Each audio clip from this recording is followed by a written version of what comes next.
they sell the fear. We cut straight through, we see it clear. No master's crown, no lies obeyed. No truth for sale, no debts unpaid. We hear the hiss beneath the tone.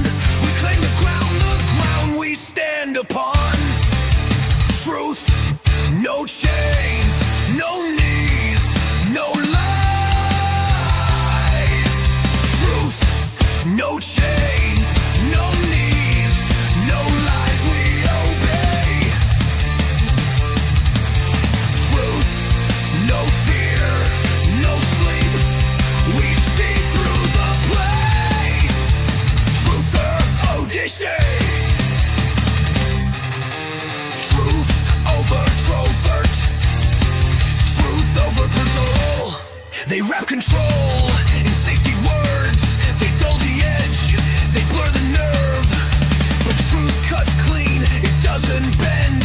It stands alone until the end. We don't kneel, we don't comply. We don't swallow packaged lies. We read between the cracks and seams.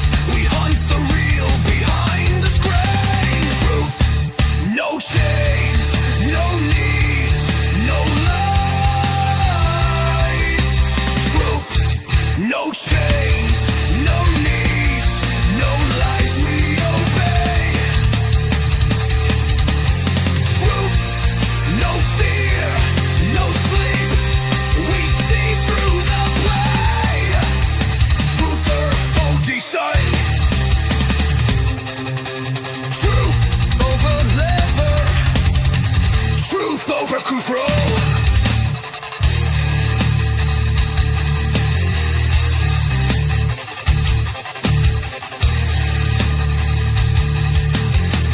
Seeking truth in a world full of disinformation and indoctrination.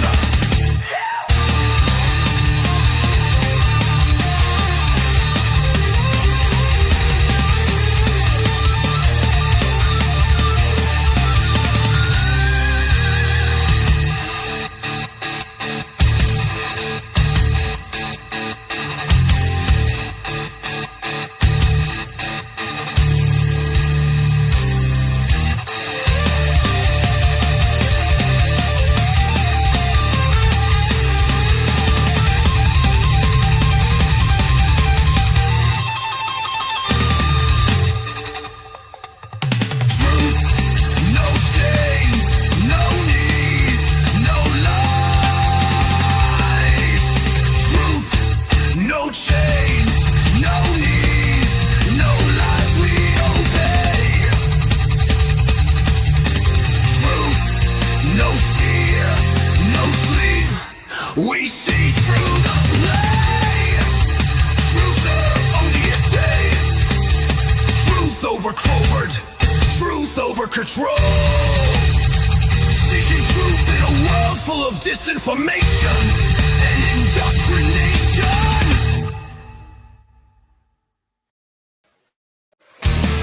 Welcome, one and all, to the Truther Odyssey, where we seek the truth in a world full of disinformation and indoctrination. I am, as always, your host, the Truth Talker, Jacob Akers. Real quickly, I got two verses. I want to start this live stream off. Let's start it with the Word of God and my King James Bible. This is printed in red ink, so these are the words of Jesus Christ himself. John chapter 3, verses 20 and 21. For everyone that doeth evil hateth the light, neither cometh to the light, lest his deeds should be reproved. But he that doeth truth cometh to the light, that his deeds may be made manifest, that they are wrought in God. Amen to that. Amen to that. Okay. Before we get too deep in today's subject matter, heads up. So I live 30 minutes south of Indianapolis.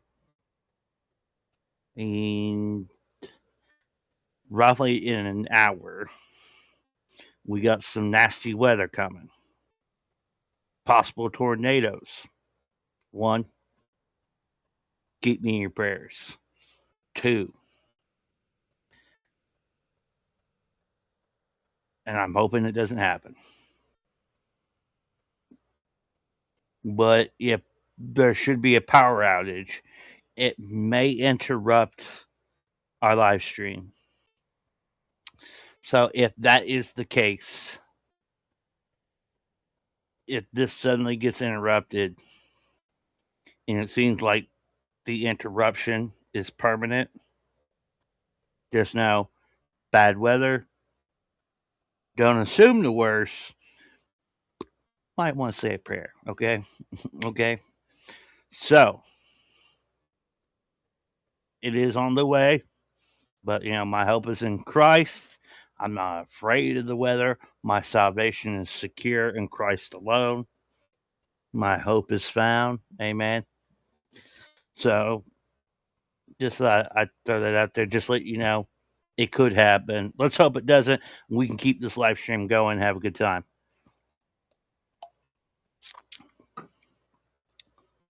Border Peace Part 2. We already did a live stream earlier. Was it maybe a few weeks ago? Maybe a little over a week ago. Well, when was that live stream? Do you guys remember how long ago that was?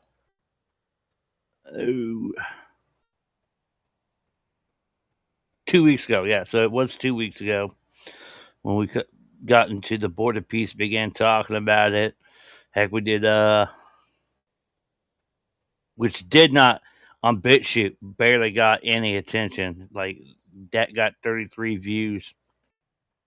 Our following live stream was New World Order, which had 104 views on BitChute.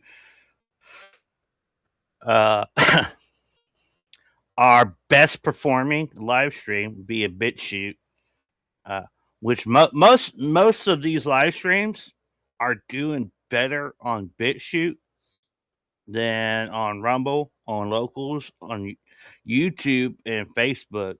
Barely get any attraction at all. Right. But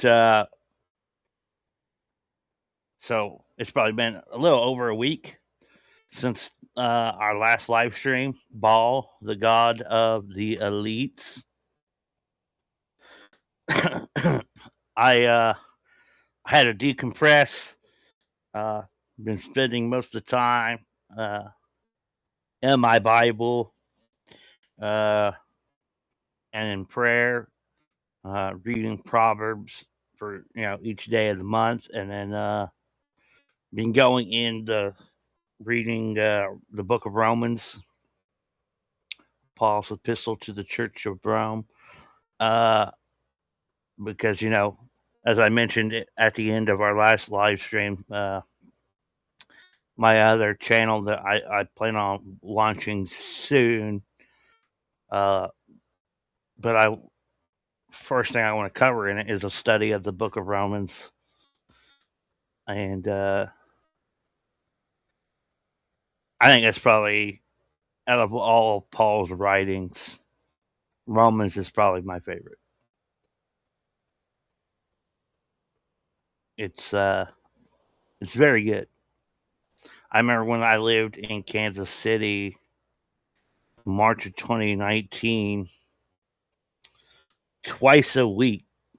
So for every week in the month, we had to, at Hope City, we had to read the entire book of Romans at the end of the week for each week in the month of March, I believe.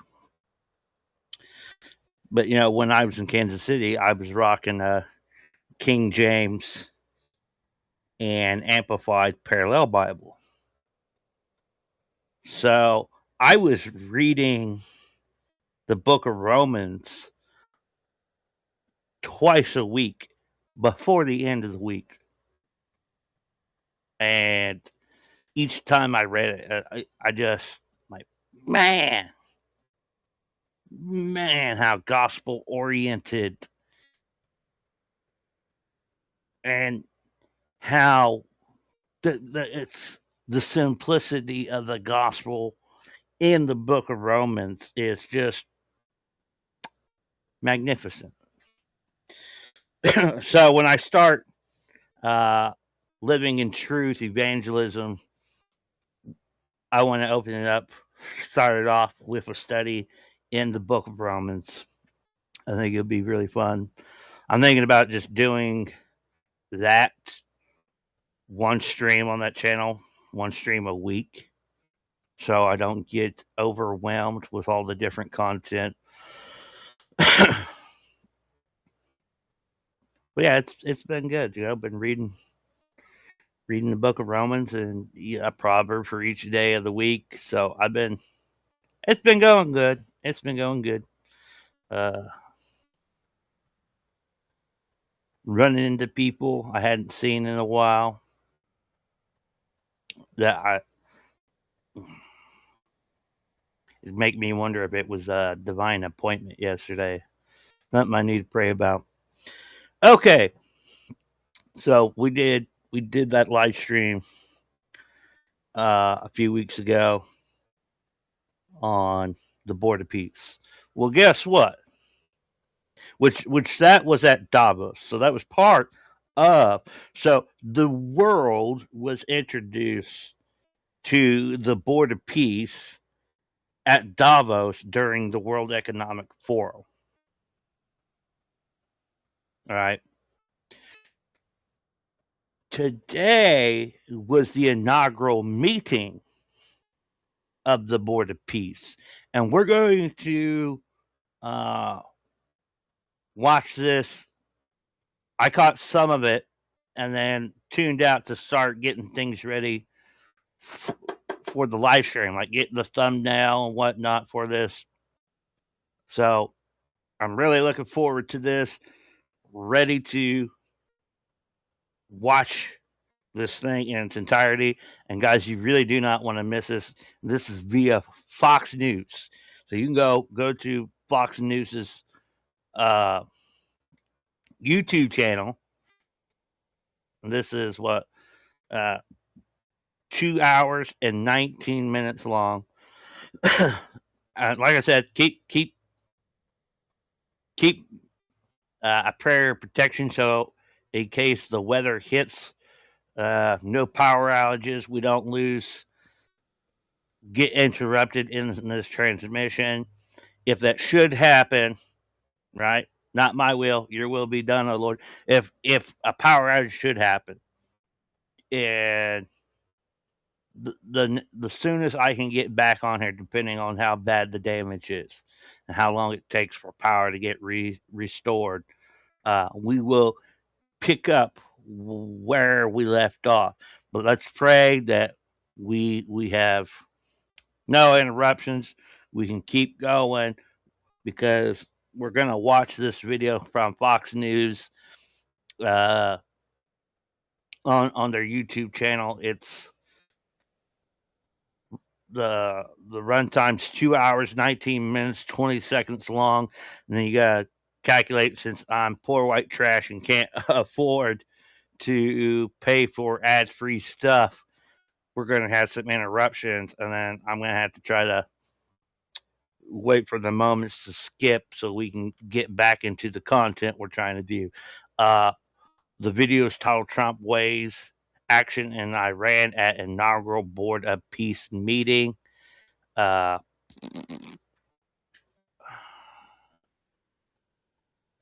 hold up.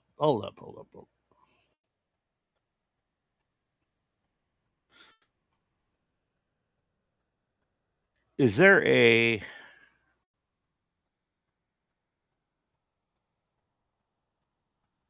Does the Board of Peace have its own YouTube channel?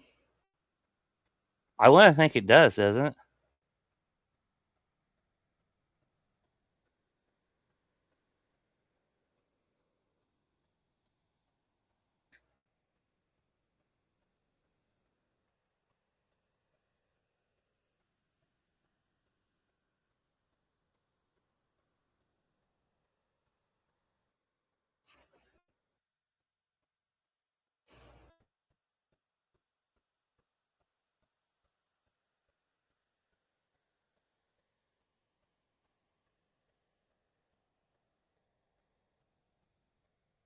Let me look.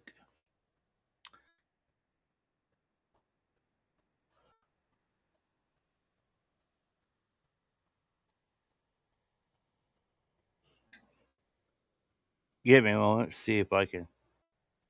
Bucka, bucka, bucka. No, yeah, Will. I'm going to go to the one from the White House channel.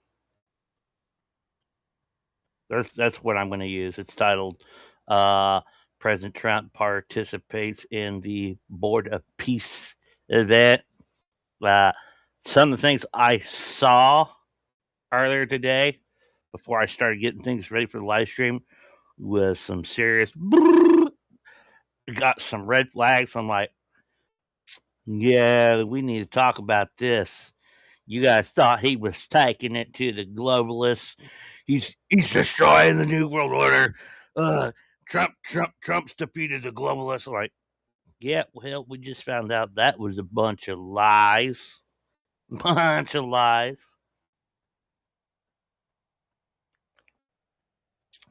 So let me get this pulled up for you guys. Let's get ready. Let's get into this.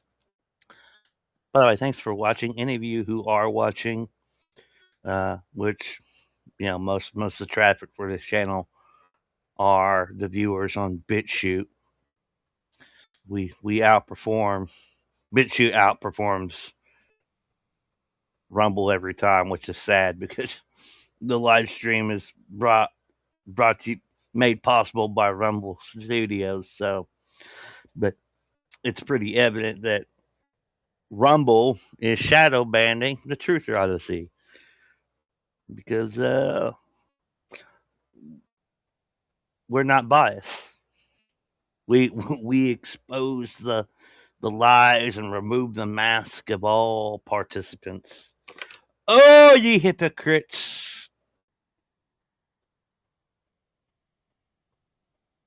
So,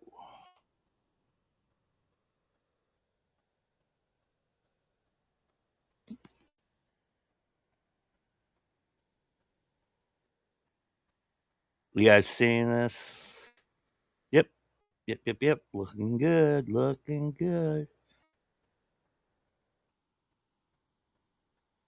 Full screen. Pipe. Torch.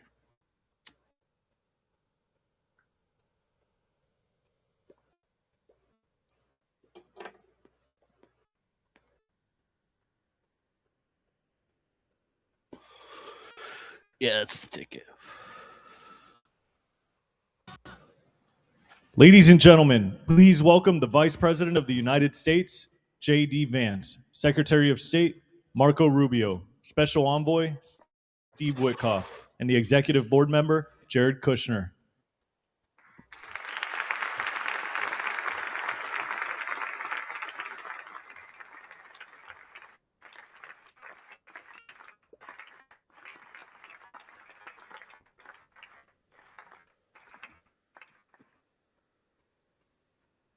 Ladies and gentlemen, please welcome the President of the United States, Donald J. Trump.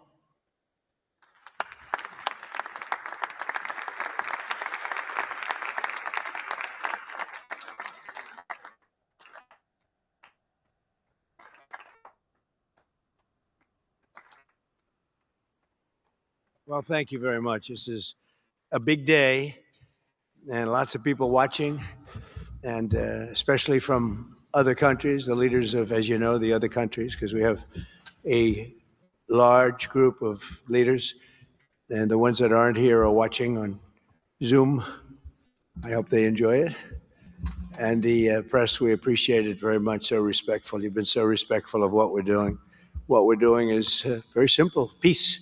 It's called the Board of Peace, and it's all about an easy word to say, but a hard word to produce, peace. But we're going to produce it, and we've been doing a really good job.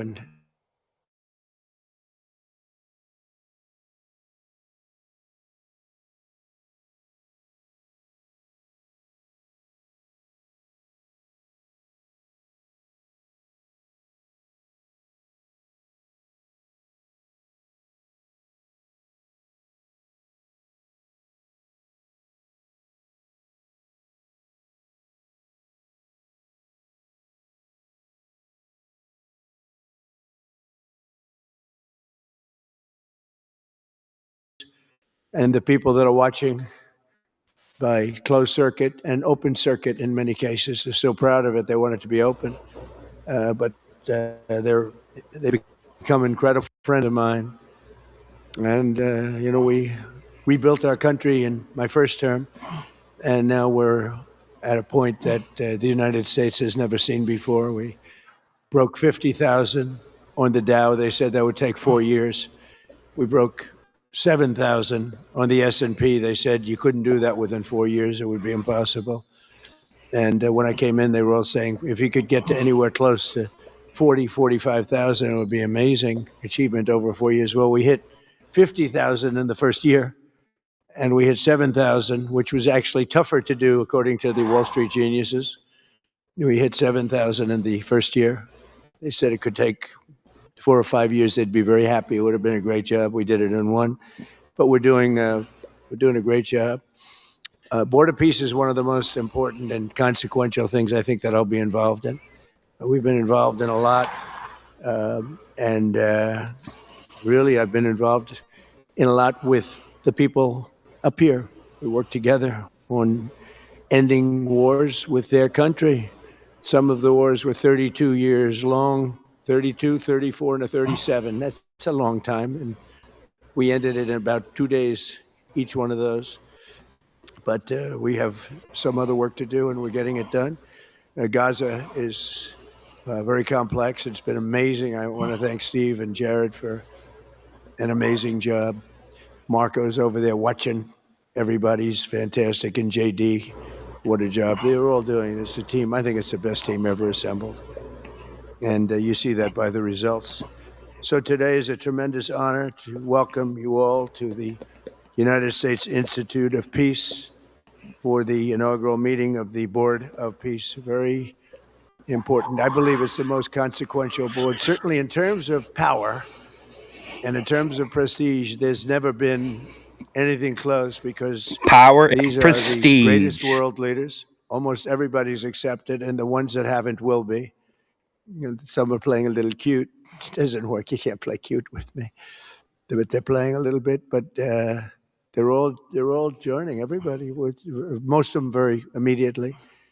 A few that we really don't want because they're trouble. Take care of them. But this is the most prestigious board ever put together. I've seen some great corporate boards. I've seen some great boards, period.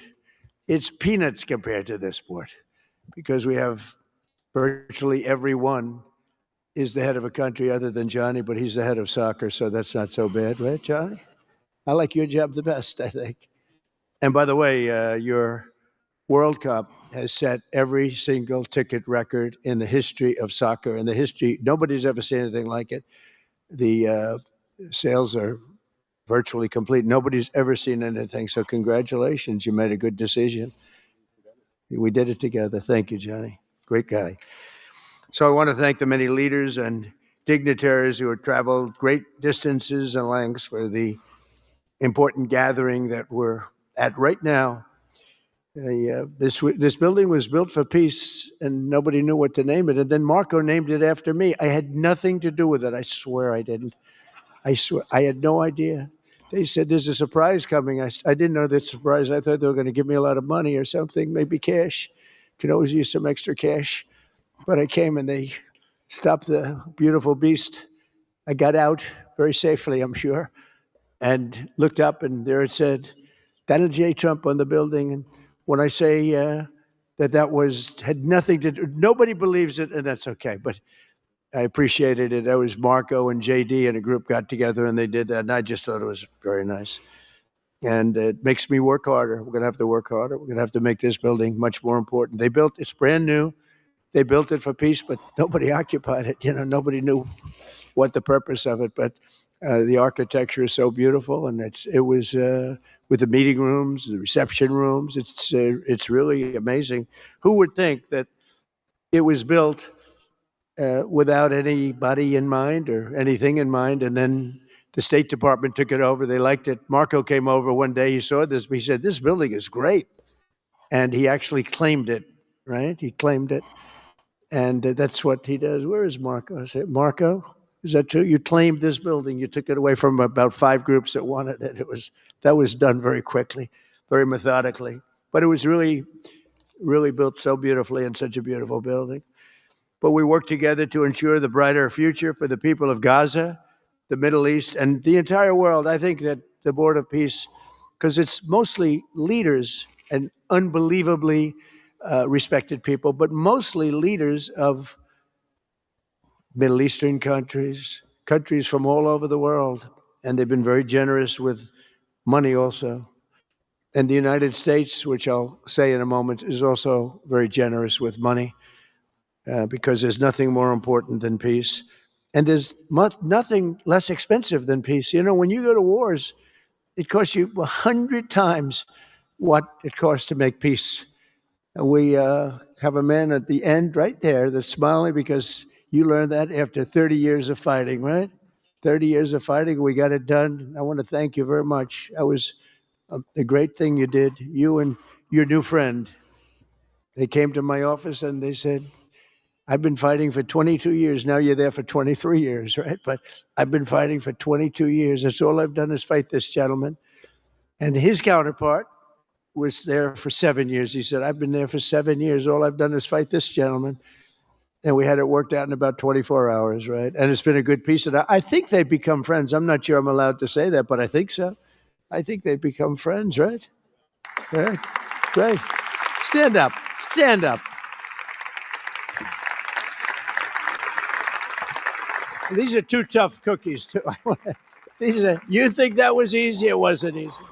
These are 2 tough people, good people, but tough people. But, we're in the Oval Office, and we were getting near.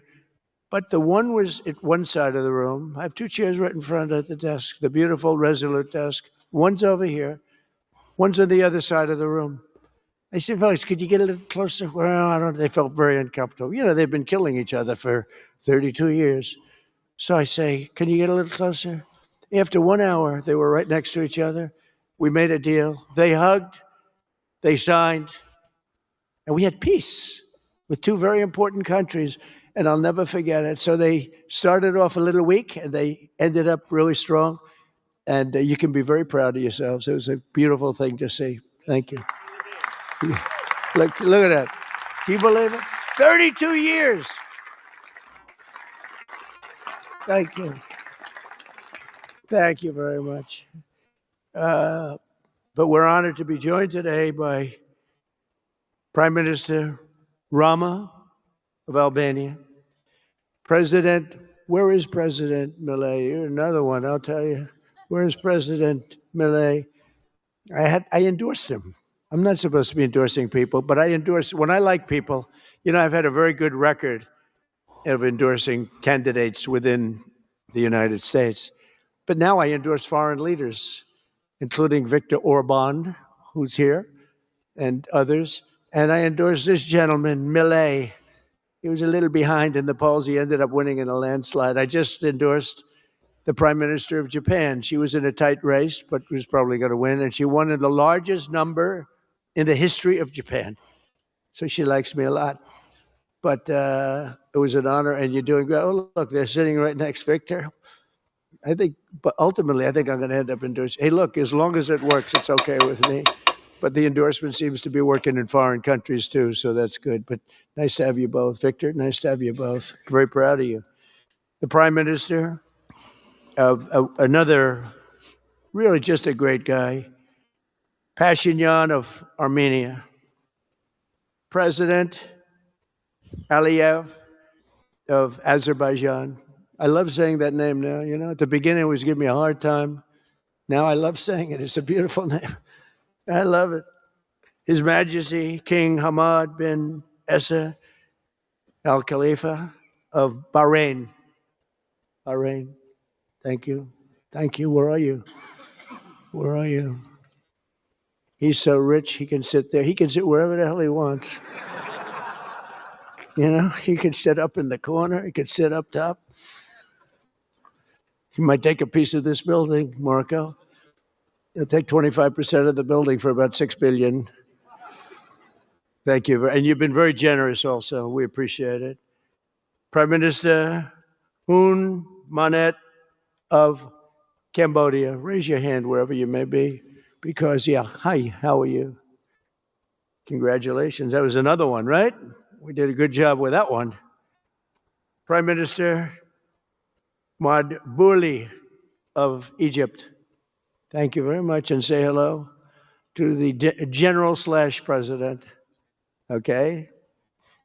Prime Minister Orban of Hungary, who has my complete and total endorsement for election. Not everybody in Europe loves that endorsement, but that's okay. He does an unbelievable job. He's done an incredible job on immigration, unlike some countries that have hurt themselves, but they're working on it. But I just want to let you know, you have my total and complete endorsement, and I'm putting it out. I already did, but I'm putting it out again. And you're coming up with an election, and I think you should be good. I'll tell you, Millet did pretty well. He was a little down, right? And then he ended up winning in a landslide, so that's pretty good. You're going to do great, Victor. Thank you very much for being here. Appreciate it. You run a great country. A man that I really like a lot he's definitely tough. I don't want to fight him. President Prabowo of Indonesia. Thank you very much. Please, this is a big guy. I tell you, I said, how many people in Indonesia? He said, like 240 million. I said, no, say it again. How many? It's a big country you have. And you do a great job and respected by everybody. And thank you very much for being here. Thank you very much, Mr. President. President Tokayev of Kazakhstan, thank you very much. What a country that is. It's a wonderful country and a rich country, in case anybody has any question. We have some very rich people here today. President Osmani of Kosovo. President, thank you very much. Great job you're doing, too. Thank you very much. Prime Minister Sharif, I like this man, of Pakistan, because there was some fighting going on when I got to know him, and your Field Marshal, General, great general, great Field Marshal, a great guy. And I got to meet the Prime Minister. And he said in front of our Chief of Staff, Susie Wells, who's right here, he said, you know, nobody knows this, but I believe that President Trump saved 25 million lives when he stopped the war between us and India, right? You made that statement. I said 25 million lives, could have been much more, actually. But it was really a beautiful thing. You said that in front of a group of people they walked out. They don't think about it, but you're talking about that kind of lives. That war was raging. Planes were being shot down, right? And it was Pakistan and India. And I got on the phone with both of them, and I knew them a little bit. I knew Prime Minister Modi very well, actually. But I got to know Pakistan through a little trade. They were trying to make too good a deal, and I got a little upset with them. And in the end, they got what they wanted, right? And they made a good deal. And I got to like them, the Prime Minister, the Field Marshal, who's a tough man, a tough, good fighter, right? Good, serious fighter. I like good fighters, actually. And when I heard that they were fighting, I picked up a certain newspaper. I won't tell you which one because it's fake news generally. But I picked up this newspaper and I saw that Pakistan and India were really going at it. And then it got worse and worse, and many planes were shot down. It was all out. And I called them. I said, listen, I'm not doing trade deals with you two guys if you don't settle this up. They said, no, no, no, that has both of them. They didn't want to do that. I said, no, it has to. If you don't do it, I'm not doing a trade deal. We're not doing a trade deal. And they do a lot of business with the United States, and they sort of softened up all of a sudden. And all of a sudden I read where there was a little bit of a pullback by one, then the other, and all of a sudden we worked out a deal, right? But I said, if you fight, I'm going to put 200% tariffs on each of your countries, which essentially makes you not allowed, you can't do any business. One of them, I won't say which one, said, no, can't do that. They both wanted to fight. But when it came to money, it's not like money. When it came to losing a lot of money, they said, I guess we don't want to fight. And we solved that deal in 2-3 days, right? And we did. We said, these are two very powerful nations. These are two nuclear nations. And I don't want to say what was going to happen, but, bad things happen. So, Prime Minister, I want to thank you, because that was a very big deal. People have no idea. A lot of them say, oh, well, they weren't fighting. They were fighting. 11 jets were shot down, very expensive jets. And they were all in. Both of them were all in, and now not. And I think we'll always be able to settle up with them. I really do. I think you're going to have, it's a lot of progress was made even in the relationship. And Prime Minister Modi also, he's a great man. He's a great guy. They're all great. But I was very proud of it. President Pena of Paraguay is here. President, thank you very much. Young, handsome guy. It's always nice to be young and handsome. Doesn't mean we have to like you. I don't like young, handsome men. Women, I like. Men, no, I don't have any interest. Good. That's right. Thank you very much. You're doing a great job, too. His Excellency, Prime Minister Al Thani of Qatar, just a great man, a great man and highly respected. And he's working with a man who is amazing. I always say he needs a public relations agency, because you do so much good and they have you down as evil. And you're not evil. You help us so much, and you're such a good ally. And I just want people to know that. And the Emir is incredible, smart as you can be, a great leader. And he cares so much for the people. And he cares so much for the Middle East. So I want to thank you very much and send my regards. Your country has been a great help. So, surprising to some of the people writing out there, but now they'll start changing their tune, because it's true. I only tell the truth. Prime Minister Don of Romania, wonderful people. The Romanian people are fantastic people, like you're fantastic. And a lot of them come and work in this country and help us in this country, as you know, and it's they are just really, really solid people. President Mirziyoyev of Uzbekistan, who is where? There he is, and a friend of mine. He's got one of the most difficult names in history, but that's okay. It doesn't matter. Your country's doing great. You're doing great. And just no problems. Every time I see him, nope, we're doing good. No problems. And General Secretary To Lam of Vietnam. Vietnam is incredible as a country and as a force. It's an honor to have you. A really great honor to have you. A lot of respect. A lot of respect for your country. We'll also want to express my gratitude to Vice President J.D. Vance, who is a fantastic man. He's a fantastic talent. He was a great student. He went to one school. He graduated. Most people, if you watch some of the people that were at the event in Munich, they didn't graduate quickly from college. They had everything they could do. There was one young, attractive woman. She was unable to answer questions. And she didn't do so well like J.D. did in college. J.D. graduated in a 4.5-year college in 2 years. And then he went to Yale and he graduated at the top of his class, went to the military grade. But when he went to Yale, there was one person that was marginally ahead of him. So he married her. Can you believe it? He married the person that was ahead. I don't know. I always like to say JD was first and Usha was second, because I get a little uncomfortable when I say them. But he's been incredible. He's a brilliant guy and a great guy, and he's been my friend. All of our people, we have a fantastic group of people, our cabinet members, everybody, many of them here. But JD's been great. Thank you very much. He gets a little bit tough on occasion. We've got to slow him down just a little bit on occasion. He says his mind. Now, then we have the opposite extreme. We have your friend sitting in the back. Your best friend sitting in the back is Marco.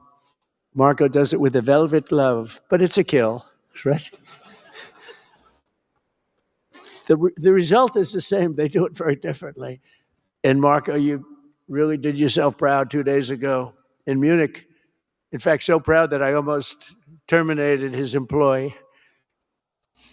You notice that J.D. Vance and Jared Kushner are wearing identical looking ties. Interesting. Because they were saying, why can't Trump do this? I do, but I say it differently. But Marco, don't do any better than you did, please. Because if you do, you're out of here. But no, I want my guys to do great. And the acclaim he's gotten and the acclaim JD gets is great. We have smart people. And when you see the representatives there, like Gavin Newsom, he didn't know what he was doing. They didn't even know why. He didn't know why he was there. Or AOC, she was unable to answer a simple question. And she could have said, well, I'm studying it and I'll report back to you next week. You know, you can get away with that. But she just went, it's actually, I think it could be a career-ending answer, because for 25 years, anybody running against her, I think Susie is going to use that little piece of stuff. It was not good. It was not good. That was not a natural. So I want to thank JD. I want to thank Secretary of State Marco Rubio. They're extraordinary. I want to thank Special Envoy for Peace, Steve Witkoff, who has been unbelievable. You know, I took Steve because I was a developer in New York, really successful, actually much more successful than Steve, but I don't want to say that. I'm not going to say that, Johnny. I refuse to say it. But I saw something in Steve. Steve's a great negotiator. Everybody loved him. All these developers, and they're tough. You know, New York developers tend to be on the tough side. And, you know, most of them hate each other. Like a lot of the people in this room hate each other. You know, it's sort of natural, I guess. But we're bringing love back into the room like the old days. But everybody loves Steve. Every developer, the worst, most evil people, horrible human beings, actually. And they love Steve. So I remember this, and we had some conflicts, to put it mildly, in the world. And I said, Steve, how would you like to be Henry Kissinger Jr. that doesn't leak? And he said, are you a leaker, Steve? No, he didn't even know what the word meant. And it's true. I always say Henry Kissinger, who was one of the great leakers of all time, by the way, Richard Nixon said to him, Henry, who's leaking all this stuff? I don't know, Mr. President. It was Henry. It was like, these are little stories I like telling you. But Steve has been unbelievable. Everybody likes him. Ukraine loves him. Europe loves him. Russia loves him. I mean, there's nothing wrong with this. He goes to see President Putin. Didn't know Putin. I set him up a meeting to see. I said, how's Steve doing? Sir, he's still inside. Oh, that was an hour. I called back. Tell Steve to call me when he's finished. I want to find out what the hell is going on. We want to end that war. Sir, he's still inside. 3 hours, 4 hours. They were together for 4 hours, the first meeting. That's talent. And they get along. I mean, people like or don't like Putin or Zelensky. They get along. Same thing with Zelensky. I mean, they all love Steve, and Steve's doing a great job. That's a tough one. That's a much tougher one. I would have thought that some of the ones that we settled that are up here would have been, I thought this would be easy, because I have a very good relationship with President Putin. I have a very good relationship with President Xi. I'm going to be going to China in April. That's going to be a wild one. I said, but we have to put on the biggest display you've ever had in the history of China. You know, last time I went to China, President Xi, he treated me so well. He gave me a display. I never saw so many soldiers all the same height, exactly the same height within a quarter of an inch. You can do that when you have 1.4 billion people. You know, lots of shoulders. Everybody was within about 1/8 of an inch the same height. I said, if they put their helmets down, you could have played pool on the top of their heads. And it was pretty amazing. But I said, you got to top it. He said, I'll top it. We're going to top it. We're going to have a lot of the people, most of the fake news back there is going to be going. So we have, Steve has done a great job. And then a little bit later on, we brought Jared in. Jared was responsible for the Abraham Accords, which is incredible. Nobody else could have done that. A very smart guy. And we're making Jared an envoy also, envoy of peace. They're both envoys of peace. And you couldn't get two. I tell you what, I watch these two guys. I say, at least we're covered from an IQ standpoint. These two guys walk into a room. And but people like them both. You know, they're good people. And they like them both. And they've had some very good meetings. They've had some very interesting meetings having to do with, as you know, Iran is a hot spot right now. And they're meeting. They have a good relationship with the representatives of Iran. And, you know, good talks are being had. It's proven to be over the years not easy to make a meaningful deal with Iran. We have to make a meaningful deal. Otherwise, bad things happen. But we have to make a meaningful deal. But they have a great relationship with the representatives of Iran.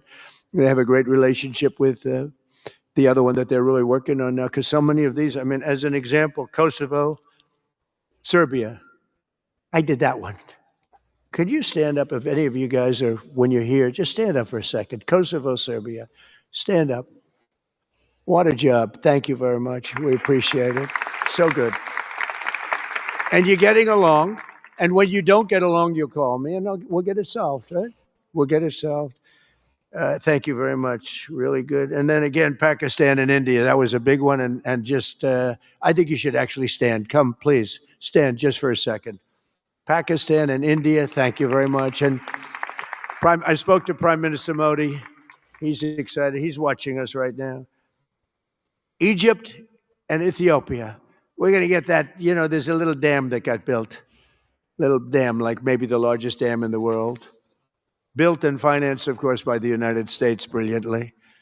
And having a little trouble getting water to the Nile. It's not, that's a tough situation, but we're going to get that solved.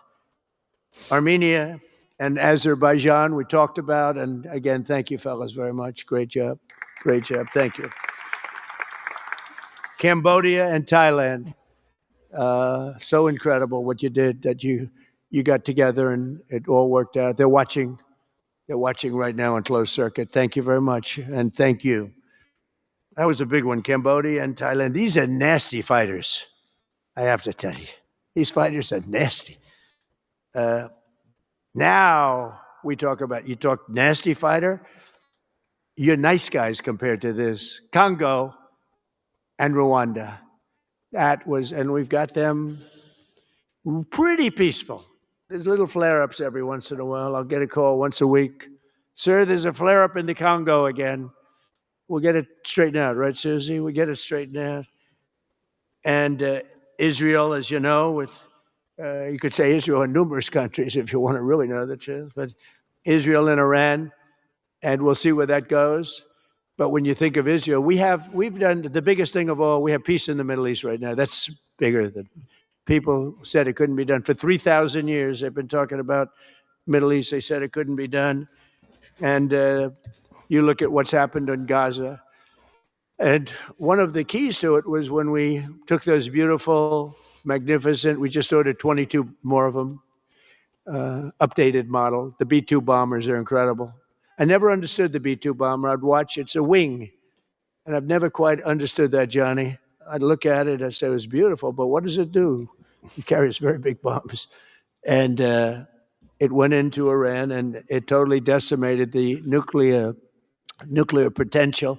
And when it decimated that, all of a sudden we had peace in the Middle East because there was a black cloud hanging over the Middle East. And if that wasn't done, that cloud would have been there. And countries like Saudi Arabia, countries like Qatar, countries like nobody could have signed. You would have had that threat. Nobody could have had, you couldn't have had peace in the Middle East. So now we may have to take it a step. Didn't they start retaliating? And them and Israel began exchanging bombs, blowing each other up for 12 days. You know, they called it the 12-day war. Wasn't that in response to us striking Iran? Oh no, it brought peace immediately to the Middle East. Wow.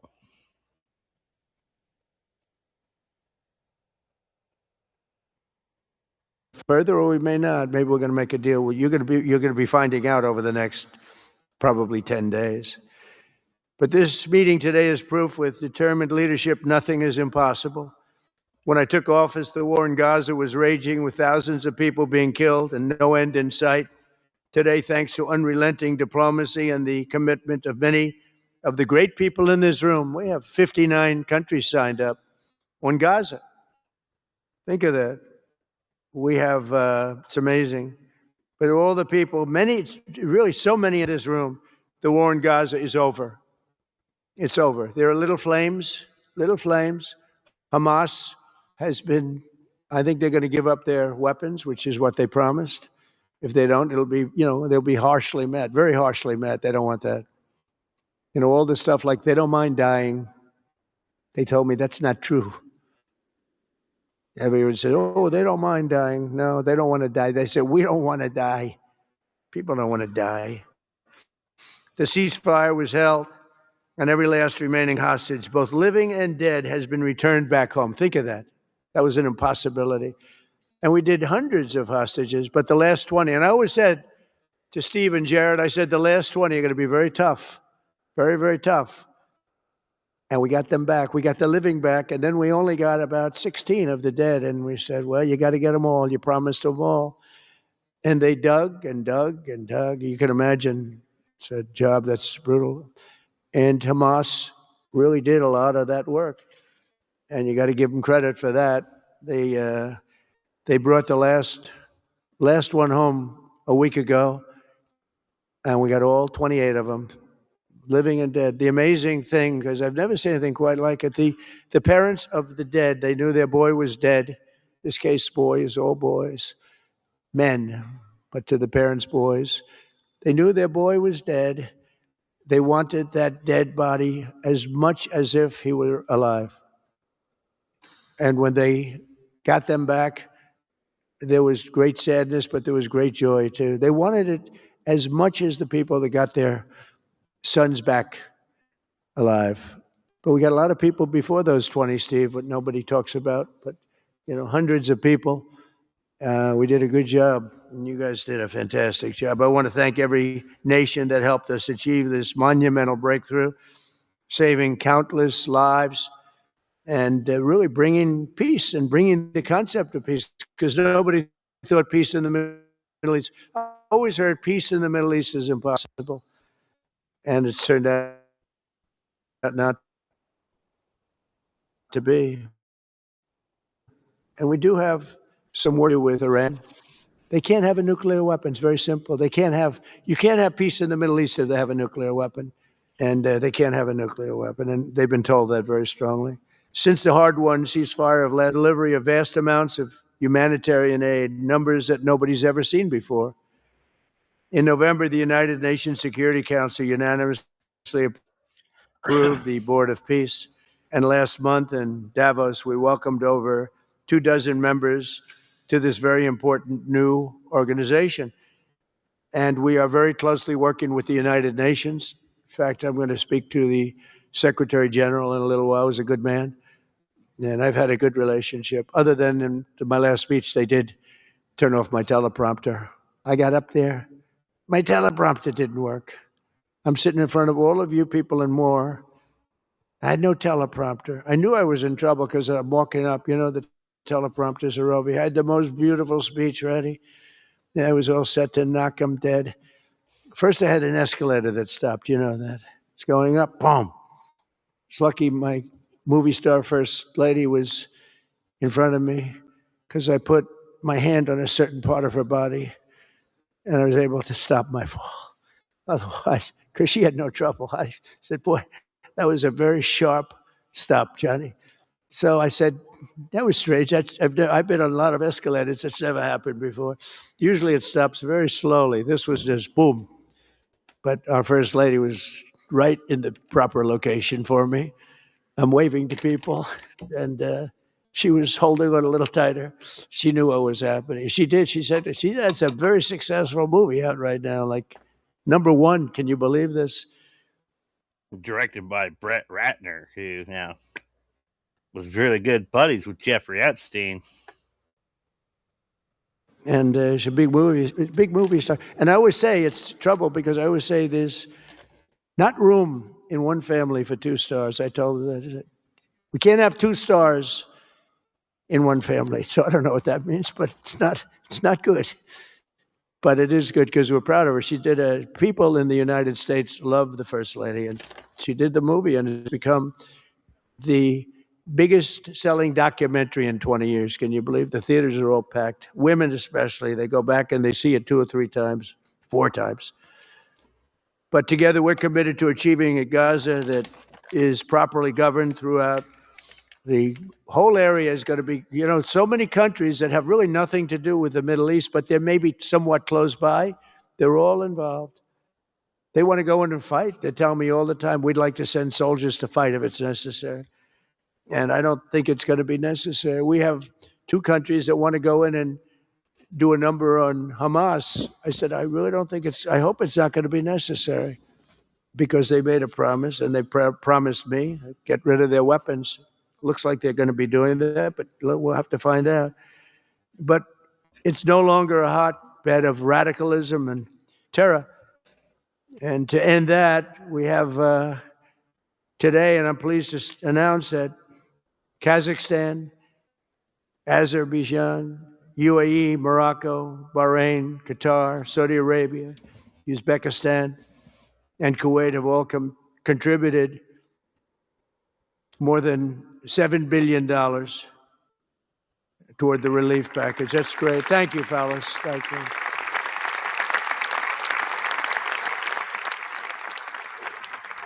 And many more are contributing too. So the numbers are, this just started. This is our first meeting. But every dollar spent is an investment in stability and the hope of new and harmonious. It's a region that's so important. It's so vibrant. It's so incredible. Just let this sink in, guys.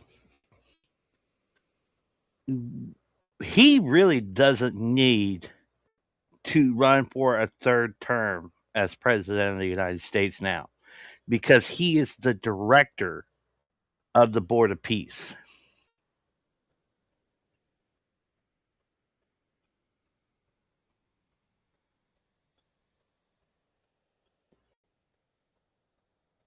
So unless something scandalous happens where he needs to be removed as director, or he passes away, he holds that office until one of those 2 things happens. Just let that sink in.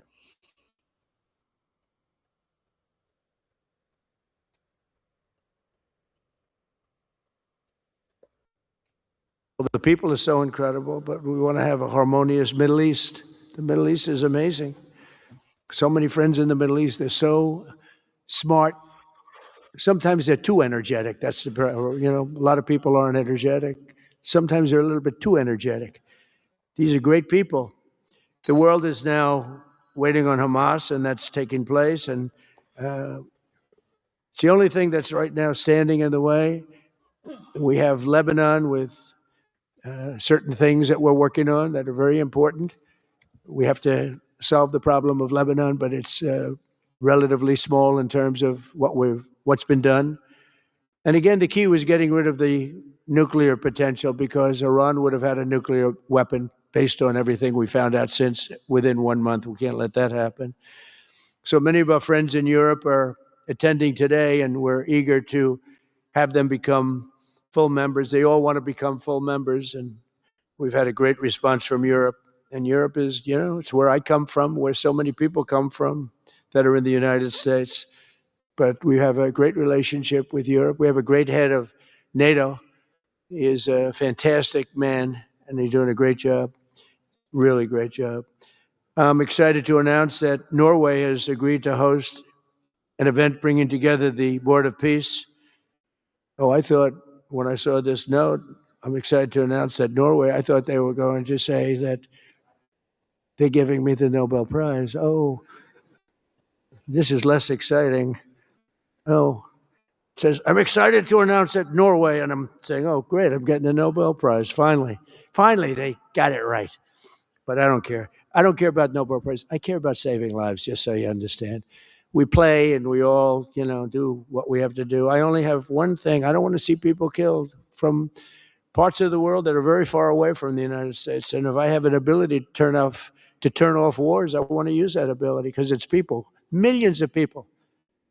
It's like the Prime Minister said, 25 million people maybe. And that's a small number compared to what it could have been if you really think about it, right? No, I want to save lives, and I don't care about prizes. And the UN Office for Coordination of Humanitarian Assistance is raising $2 billion for the support of Gaza. Additionally, Japan has just committed to host an aid fundraiser, which would be a very big one. It's already successful. We know some of the numbers that are being talked about, which will be attended by other nations in the region, including South Korea, the Philippines, Singapore, and others. And I know that China is going to be involved, and I think Russia is going to be involved. I think they will be. I want to have everybody, get all sides, because it doesn't help when you have all sides with one ideology. You have to have everybody together for this. I'm also pleased to announce that FIFA will be helping to raise a total of $75 million for projects in Gaza. And I think they're soccer related, where you're doing fields and you're getting the greatest stars in the world to go there. People that are bigger stars than you and I, Johnny. I hate to say it. I met one of your great stars who came to the White House, as you know. And my son was very excited. These are great people. These are great people. And Johnny's going to bring the stars to the area.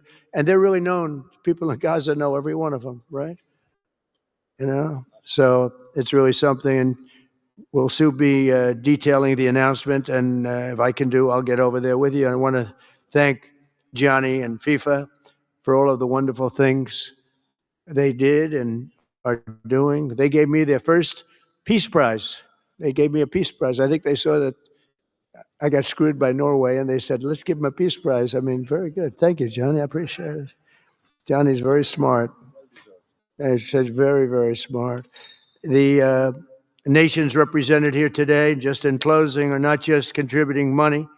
Some are also pledging personnel to help preserve the ceasefire and secure a very enduring peace. We have to have enduring peace. Having peace, knowing it's going to blow up in 2 weeks, doesn't mean anything. In particular, Indonesia, thank you very much, Indonesia. It's a great country. Thank you very much. Look at that man. Look how tough he is. You think it's easy dealing with him? Look at that face. You are a tough cookie.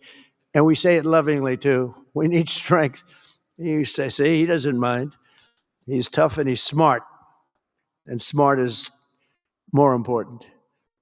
Morocco, thank you very much. Great. What you're doing is great. Albania, Kosovo, Kazakhstan have all committed troops and police to stabilize Gaza. Egypt and Jordan are likewise providing very, very substantial help, troops, training, and support for a very trustworthy Palestinian police force. We think we're getting some very good people on that police force. And, it's peace in the Middle East. We have peace in the Middle East. Think of it. For years, you've been hearing about peace in the Middle East, and everybody who's saying it's impossible. All of these countries are working together around the vision of a Middle East that is free from the curse of extremism and terror. And now is time. And by the way, even people with extremism and preaching extremism, they're exhausted. They're tired. It's been going on for too many years. I don't care who you are. They're tired. They want peace. And now is the time for Iran to join us on a path that will complete what we're doing. And if they join us, that'll be great. If they don't join us, that'll be great too.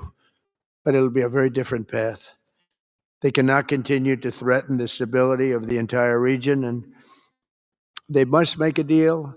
Or if that doesn't happen, I maybe can understand. If it doesn't happen, it doesn't happen. But bad things will happen if it doesn't. With the commitments announced today, the Board of Peace is proving that it does not just convene countries. It devises and implements, and real solutions happen. We've come up with solutions. This is so little talk. This is very little talk, all action. First time, it was always talk in the Middle East. People would talk about peace in the Middle East, and then they'd go home and they'd never even think about it again. Nothing would happen. We're providing a model for how responsible sovereign nations can cooperate to take responsibility for confronting problems in their own regions. The Board of Peace is showing how a better future can be built, starting right here in this room. And I want to let you know that the United States is going to make a contribution of $10 billion to the Board of Peace. Thank you.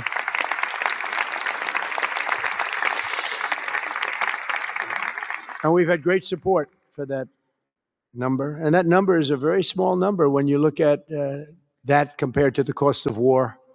That's 2 weeks of fighting. It's a very small number. It sounds like a lot, but it's a very small number. So we're committed to $10 billion. Together, we can achieve the dream of bringing lasting harmony to a region tortured by centuries of war, suffering, and carnage. They say 3,000 years.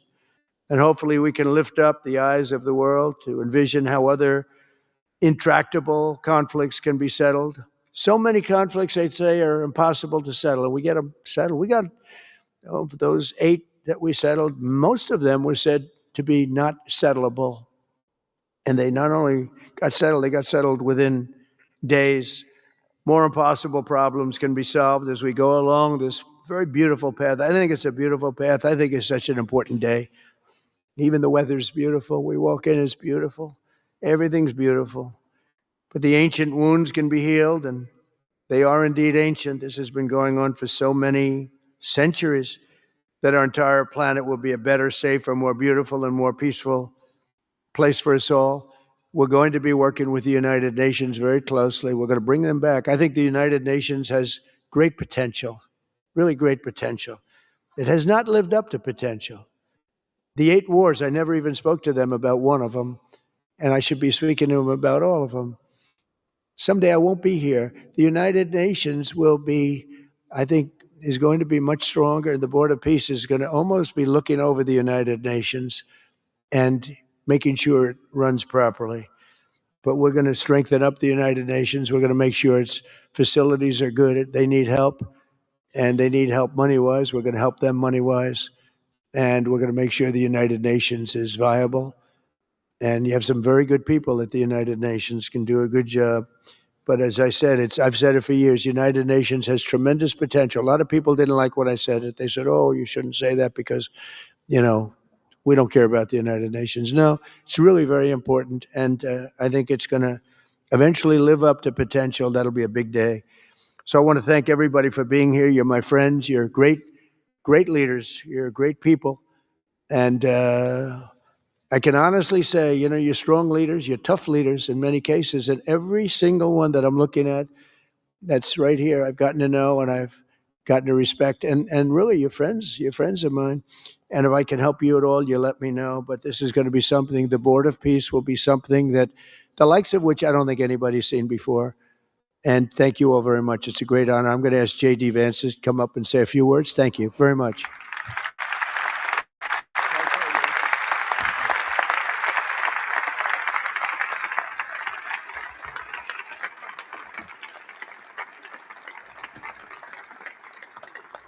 Well, thank you, Mr. President, very much for your leadership, but also for the kind words about me personally. I knew exactly what I wanted to say, but then after the president said that I was so smart and that I didn't want to repeat our congresswoman who froze for 20 seconds over in Munich, now I'm tempted, sir, just to freeze for 20 seconds and just stare at the cameras and maybe they'll say nice things about me like they do about Congresswoman Cortez.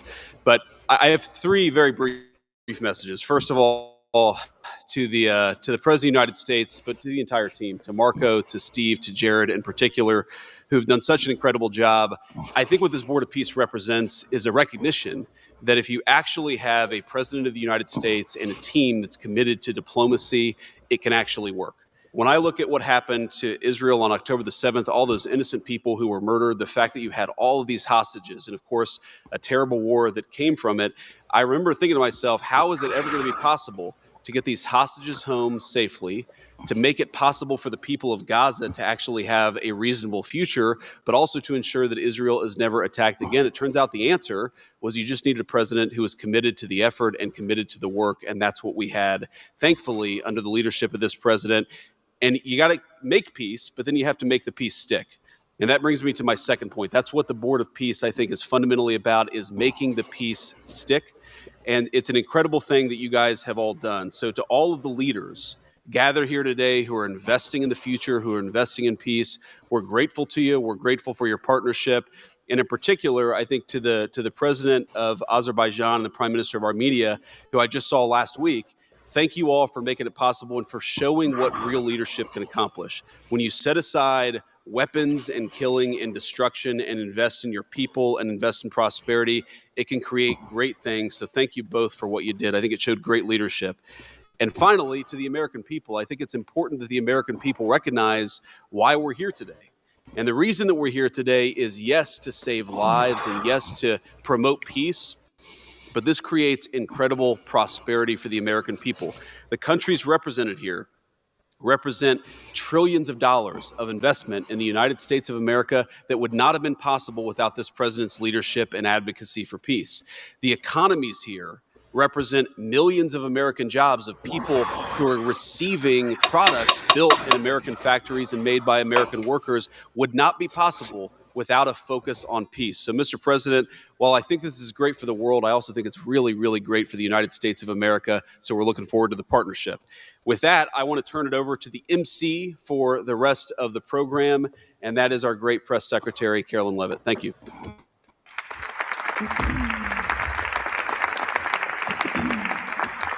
Well, congratulations, Mr. President and Mr. Vice President, for convening the first ever Board of Peace meeting. And we will now hear from our Secretary of State, Marco Rubio.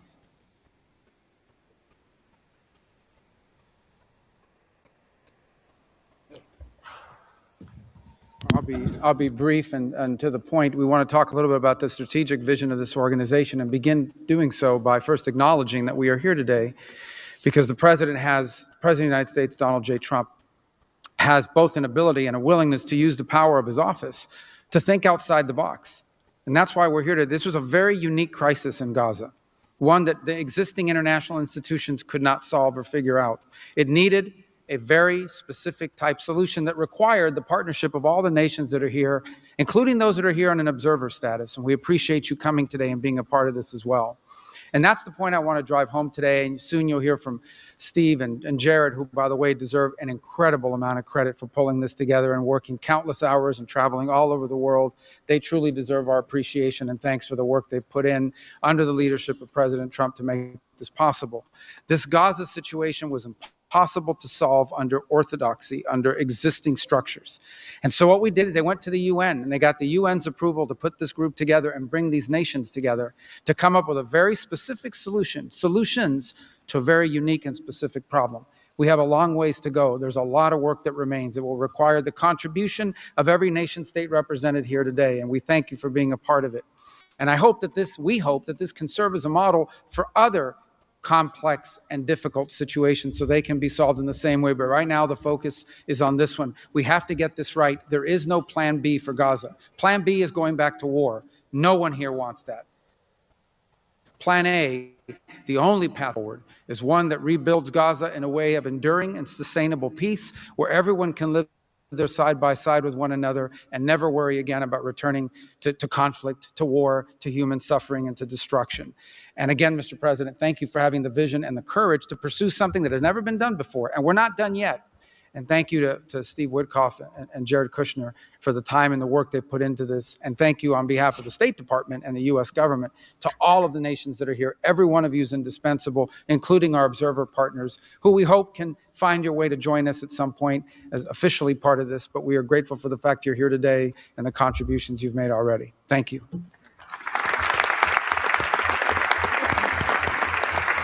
Thank you, Marco. We will now hear from our special envoy, Steve Woodcock.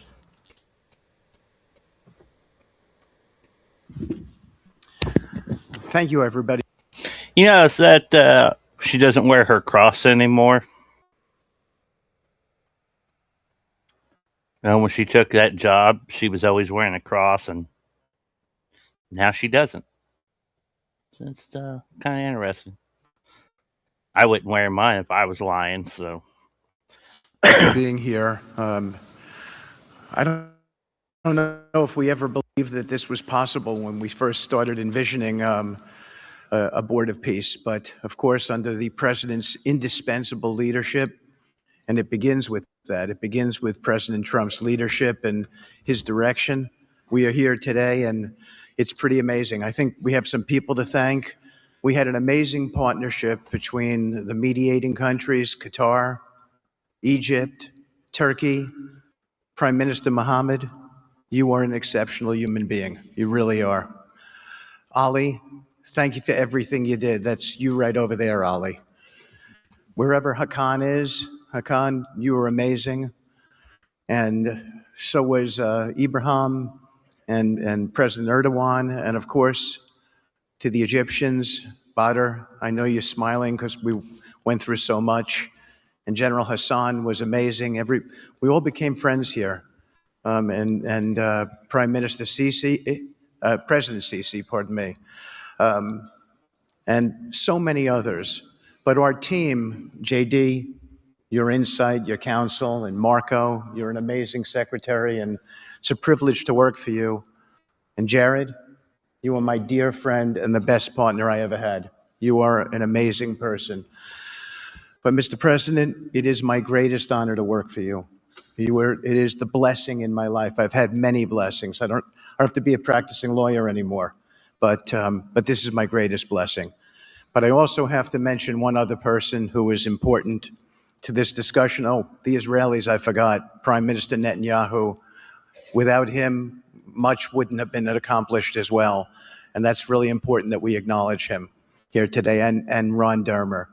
But a person who doesn't care much about the acclaim, we have to acknowledge too, and that's you, Susie. Because I would come back and you would say to me on every trip, what can I do for you? This matters. And you are an inspiration for all of us. So I thank everybody, and let me get on to, am I going on to the next slide? Sure. Caroline? Sure. Okay. So with regard to the hostages, we're here today, again, I say it, I know it sounds redundant, but we're here today because of President Trump. Without him, none of this was possible. There were 251 hostages. 168 came out alive. Through all things are possible through Donald Trump. Just put your faith in him. He will save your soul. 83 bodies were returned to their families so that they could grieve and remember their loved ones like in a normal way, in a way that brought their families together. So that was just as important. This was a monumental effort, and I want to tell a story about the president. Every time a hostage family came to visit with us, they were not on the president's schedule. I would walk down to the Oval Office. I would tell the president that there was a hostage family here, and he would say, Steve, bring them up. Every single time. Heads up, guys. I don't know if you guys picked it up with the mic, but thunder's starting to rumble outside, so let's hope we can keep this thing going without interruptions. But they are talking about some pretty nasty weather coming in. So pray please pray right now. Keep this live stream and me and my home in your prayers right now. And when we got the last 20 out, we had a celebration at the White House, and I could see the emotion on the president's face. And he came up to me and he said to me, I have to tell you, this is my 5th year in the Oval Office, and I don't know that I've ever had a more special time than this moment with these people, seeing them come home.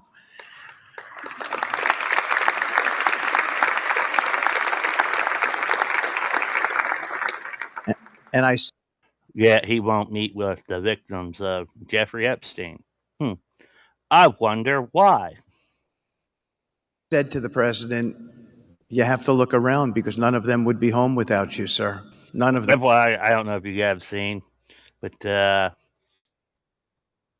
all aware that Prince Andrew was arrested today, and it's already on Twitter, X, or whatever you want to call it. Donald Trump defending Jeffrey Epstein on Air Force One. So I only want to tell you, Mr. President, you gave me my greatest honor to work on this on this effort, and I thank you.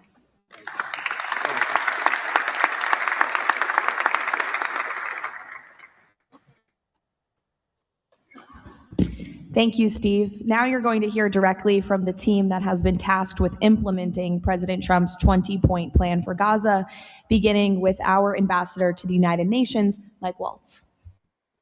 Thank you, and thank you, Mr. President, Excellencies. First, let me wish everyone a happy and prayerful Ramadan. Thank you so much for joining all of us today. Mr. President, Excellencies, bottom line, humanitarian aid has absolutely surged since the Gaza war ended. Our Central Command, our great military, is working together with Israel, with the UN, so many countries here to coordinate the aid, to make sure there's deconfliction. Over 70 countries now are participating in our Civil Military Command Center, and here are the results. Aid is up. 4,200 aid trucks have entered Gaza each week for 13 consecutive weeks, the longest stretch of high-volume assistance to Gaza in years. Diversion is down significantly from prior to the ceasefire, with less than 1% diverted this month. Food supplies are way up. We are reaching the full 2.1 million Gazans with aid, up 5 times from the delivery levels before the ceasefire. The percentage of households experiencing severe hunger has dropped from about 30% to down to 1%. As of this past February, drinking water has doubled and child malnutrition has been cut in half. If we could go to the next slide, Mr. President, only under your leadership and this great team could we bring together the United States, Israel, Egypt, Jordan, the UAE, the United Nations agencies. Mr. President, bottom line, like you, this is a board of action, not a board of endless talk or speeches, and these results are a true testament to your leadership and the leadership of this great team. We are saving lives, and it's an honor to be a part of it. Thank you, Mr. President. Dr. Ali Shea. It is my honor to be here representing the National Committee for the Administration of Gaza. Thank you, President Trump, for your leadership, for your continued efforts.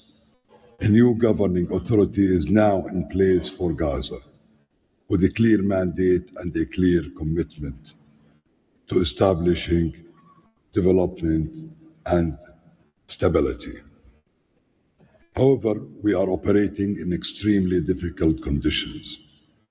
Large parts of Gaza Strip are severely damaged, destroyed actually. Humanitarian needs are acute. Law and order remain fragile. This is not normal operating environment, President, which is precisely why discipline and prioritization matter.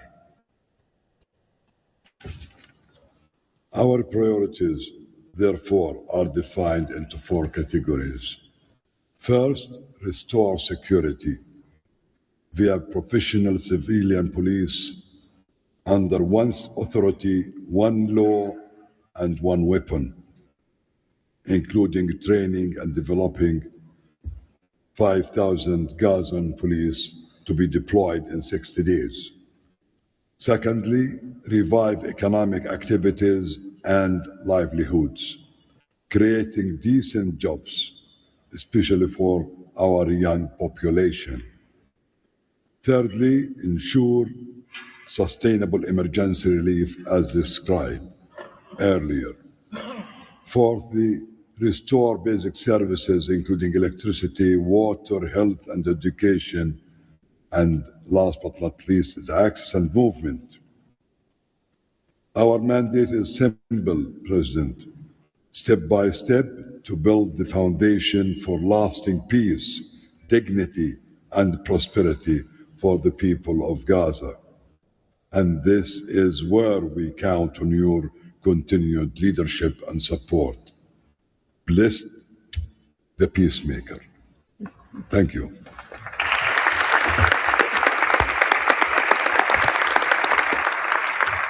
Thank you. Now, Nick Mladenov. Thank you, Caroline, and thank you, Mr. President. Today, we're very happy to announce that we're creating the Office of the High Representative for Gaza of the Board of Peace, which will be there to support, to guide, and assist the National Committee for the Administration of Gaza, hopefully removing the roadblocks that they will be facing in taking over civilian and administrative control of the Gaza Strip. We plan to work in full transparency under the guidelines of and supervision of the Board of Peace and the Executive Board.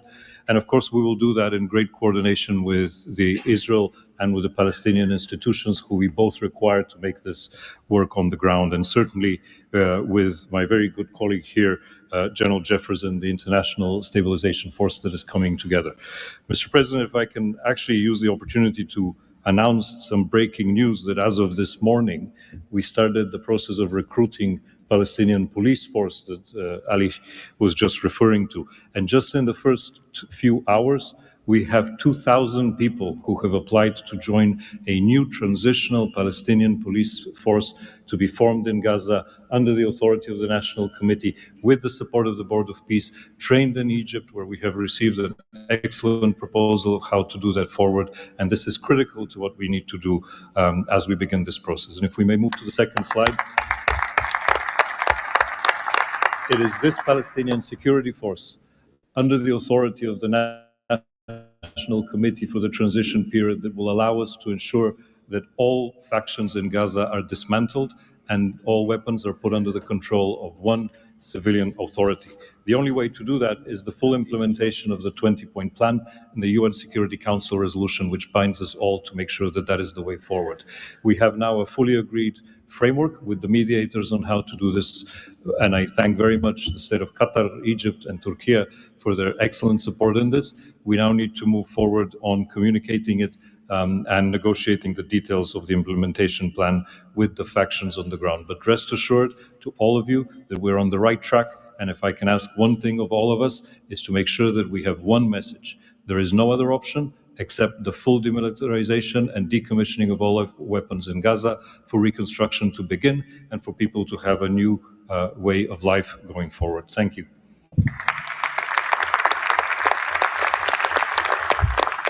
Thank you, Nick, and congratulations. Now, Major General Jasper Jeffers. Thank you, Caroline, Mr. President. It's an honor to be here today as the ISF commander. The ISF will do two things: stabilize the security environment in Gaza and enable civilian governance as established by the National Committee. For the last few months, we've had a team on the ground of U.S. military experts preparing the infrastructure for the ISF. This team's already operating from a combined joint operations center that's going to be the headquarters for the entire ISF.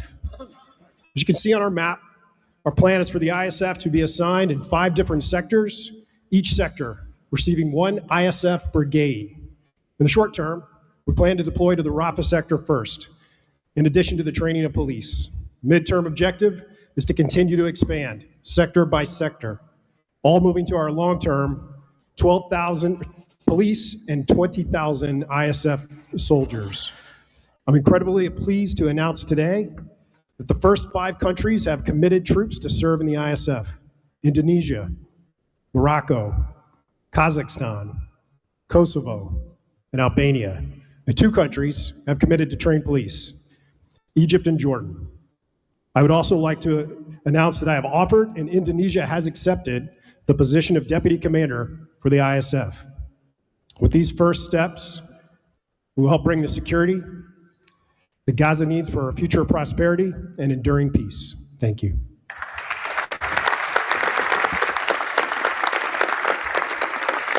Thank you, Major General. Mr. Tony Blair.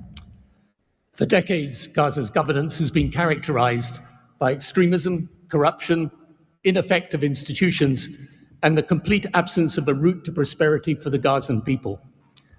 Yet, as President Trump recognized, its potential has always been vast. 25 miles of Mediterranean coastline, proximity to great regional and global markets, and a young, dynamic population with a median age of 19. So today we set out profound changes necessary to rebuild Gaza for Gazans. Gaza not as it was, but as it should be, including its governance.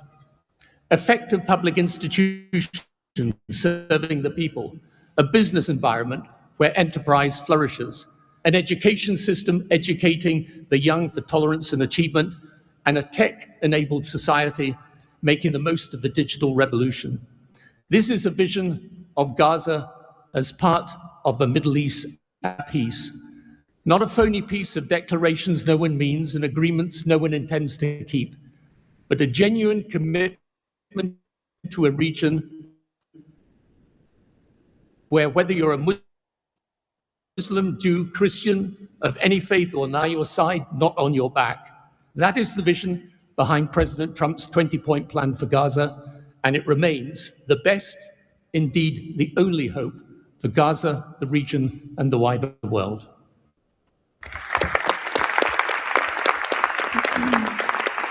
Thank you. Mr. Yakir Gabay. The master plan. Hello, everybody. Thank you, Mr. President. Gaza is destroyed.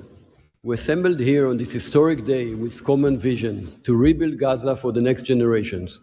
Our mission is to recycle and remove 70 million tons of rubble and UXO and hundreds of miles of tunnels, arrange for the population fast temporary housing. In parallel, to start construction of infrastructure and permanent housing.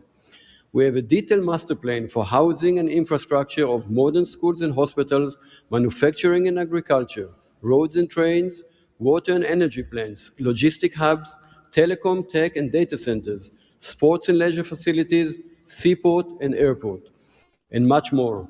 We lined up many regional contractors who build housing for millions of people in the Middle East. They will join the massive redevelopment with competitive pricing. The funding is ready and will be invested in a free economy. The local population will build their own cities, which will create hundreds of thousands of jobs and will revive the economy. The Gaza coastline is 26 miles long. It can be developed as a new Mediterranean Riviera with 200 hotels and potential islands. The value goes to the Gazans through the Gaza Sovereign Fund. This plan... Let that sink in. They just said potential islands.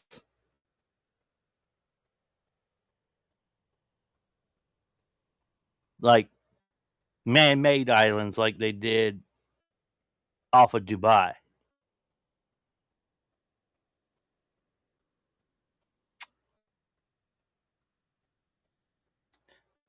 And most of them will probably be privately owned islands to, you know, the billionaire elite class.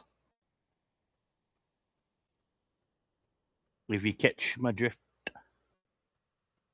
You know, where they had their sex parties. Yeah. Is all subject to a full disarmament of Hamas. Thank you very much. Together we will make this vision into a reality.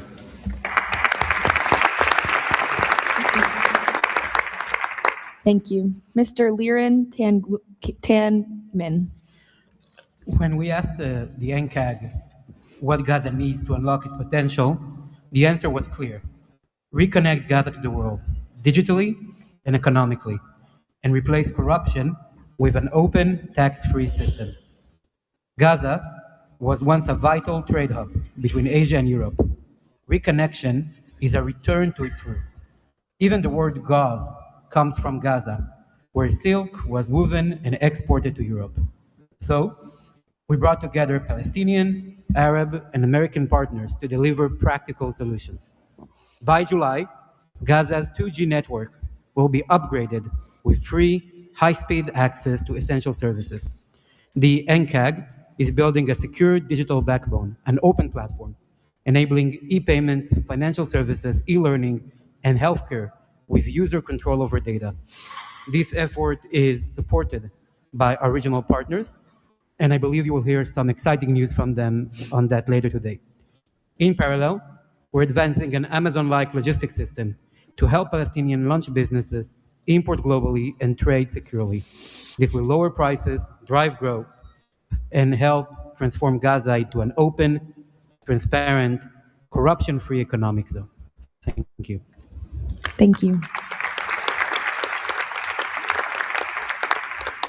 Mr. Mark Rowan. Mr. President, distinguished leaders, the goal is simple. Take the momentum all of you have provided and build it into something that is not just temporary relief, but something that provides a long-term foundation that will enable many of the goals we've spoken about today to be achieved. We plan to do this by gathering Gaza's productive assets in one unified structure. This will allow independent, professional, conflict-free management of the resources to benefit the Gazans. This will also enable expeditious planning and zoning and not fragmented projects that do not contribute to an economic whole. The potential here is tremendous, but it has to start somewhere. The start is in Rafah, where, as you heard, that will be the first place security is deployed. The plan is 100,000 homes for 500,000 residents plus $5 billion of infrastructure. Over time, 400,000 homes for the entirety of the population with more than 30 billion of infrastructure. Let me put it in financial terms. The coastline alone, $50 billion of value on a conservative basis. The housing stock, more than 30 billion as rebuilt. The infrastructure, more than 30 billion. 115 billion of value. It just needs to be unlocked and financed. Great. Thank you. Mr. Ajay Banga. Thank you, Caroline, and thank you, Mr. President. All this requires money. And so when the UN Security Council resolution got passed, we set about creating the Gaza Reconstruction and Development Fund at the World Bank. It's housed there. The World Bank's role is that of a limited trustee. We manage the donor contributions coming in of the type that the President said a little earlier in his opening remarks. And then we help to manage that money while it stays with us. And under the direction of the Board of Peace, we disperse the money for reconstruction and development projects in Gaza. This fund is ready to receive the donations that he spoke about just a little while ago. The second part of the story is that you as donors deserve the right to know that the money is being used in a transparent way. We are helping, along with the Board of Peace, which takes the ownership of ensuring that the right kind of financial, legal, and oversight mechanisms are being put in place. We've even assigned a financial controller from the World Bank on a secondment basis to the Board of Peace to ensure that we can try and help build the best standards in this process. Now, this is just the beginning. This work is going to need 2 or 3 things that the World Bank Group can bring to the table. The first is leveraging of public finance. Because of our AAA rating, we have the ability to leverage private bond money to help to create the resources we need to do what Mark just talked about. The second is we can de-risk private investing. And the third is we have people on the ground and expertise and knowledge of doing this kind of work in other markets. We want to be not an armchair critic of a process, but an active participant in giving Gazans and people in the region the opportunity of the lives they deserve, the one time we get the chance. So thank you again. Thank you all for your tremendous work. Before we turn it over to many of the distinguished leaders who are here today, we are going to hear from Mr. Kushner to talk about the future of the Board of Peace. Thank you, Caroline, and thank you, Mr. President, Mr. Vice President, Secretary Rubio. We cannot change the past, but I think that what you're seeing today is that we can potentially. Yeah. Look at the podium he's speaking from as President of the United States. The mask is off. The master planner is speaking. He's doing a phenomenal job. All hail Jay Kushner. L'chaim. Oy vey. Change the future if we focus and do this in the right way. We tried to structure this meeting like a proper board meeting, like we do in the private sector, where we have all the preparation, we get the right people together, and we really report on what our challenges are, what the opportunities are, and what are the approaches. What you've seen today is just a small sample of the work that's been done, and I really want to thank the entire team that's worked so hard at this. A lot of these people are volunteers. They're doing this not for any personal gain. People are not personally profiting from this. They are really doing this for their children and for their grandchildren, and because they want to see peace. One small anecdote is Liran said to me, "Are you sure I should be presenting? I'm a Jewish Israeli and I'm working on Gaza and all these things." And I said, that's exactly why you should be presenting today. If Jews and Muslims work together, Israelis and Palestinians with Americans and English and Bulgarian and people from all around the world, then we can kind of join on a common goal, which is peace and togetherness. And that's really what we've done. I want to thank President Trump. I remember working with you on your first foreign policy speech in 2016 that you gave at the Mayflower Hotel. And at the time, those ideas were considered to be very, very radical. What I saw as somebody who didn't have any foreign policy experience were just common sense ideas. Why can't the world be better? Why can't there be peace? Why can't there be more prosperity for all people in all ways?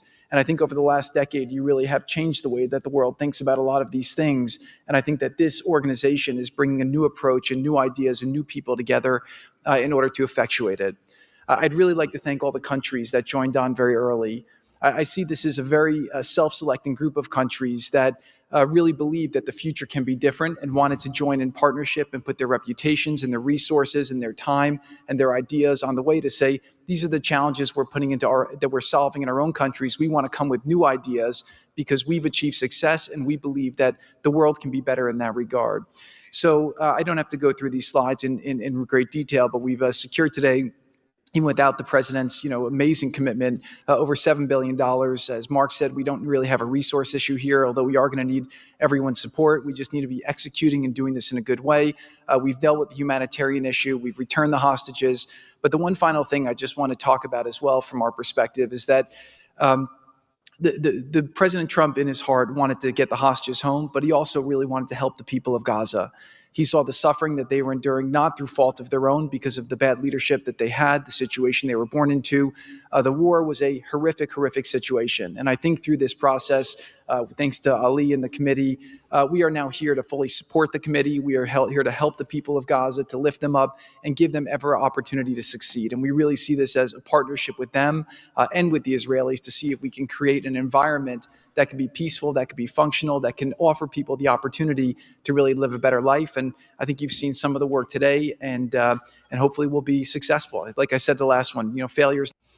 All right, let's let that sink in real quick. Think about it. Donald Trump, Steve Witkoff, Jared Kushner, all three of them are New York real estate moguls.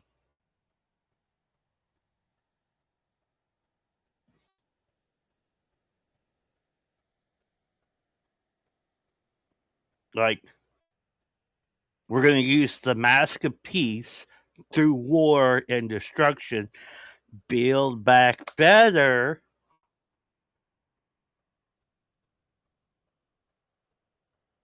for real estate, to develop real estate. Cha-ching, cha-ching. Did you guys know that one of the investors of Jared Kushner's Affinity Partners Global is George Soros?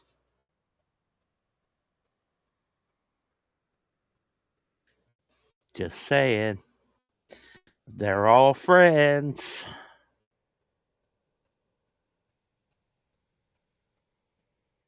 Not an option, and we have to really push forward and keep finding ways to succeed with this. So really thank you, President Trump, Vice President Vance, and Secretary Rubio, and obviously Steve, who's been, like he said about me, I feel just about him.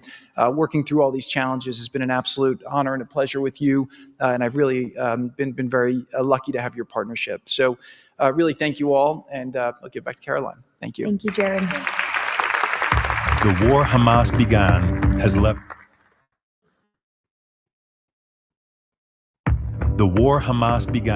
has left Gaza in ruins. Yet from these ruins, a new future will rise. President Donald Trump unparalleled achievements in just a few months.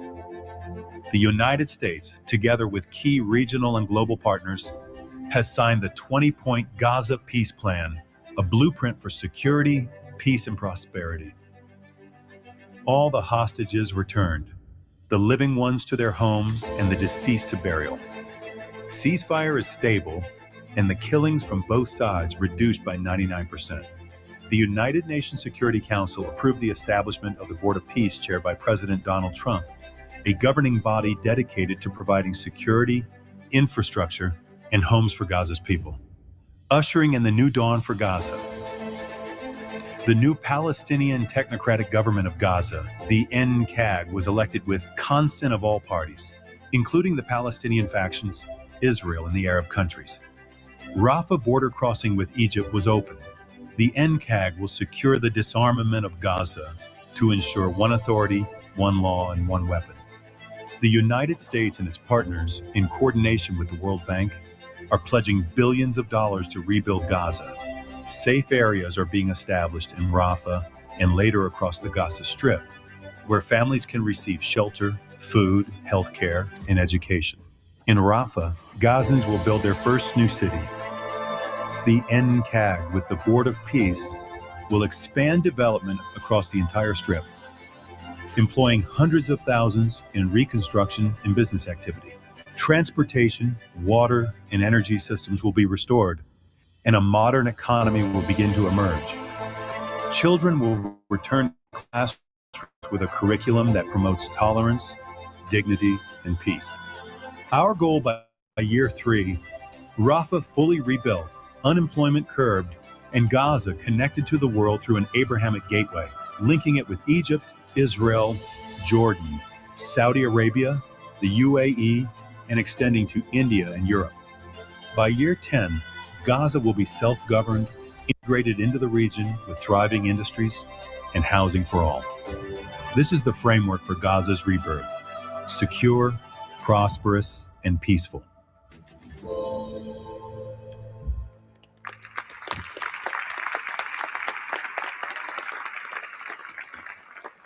It's amazing.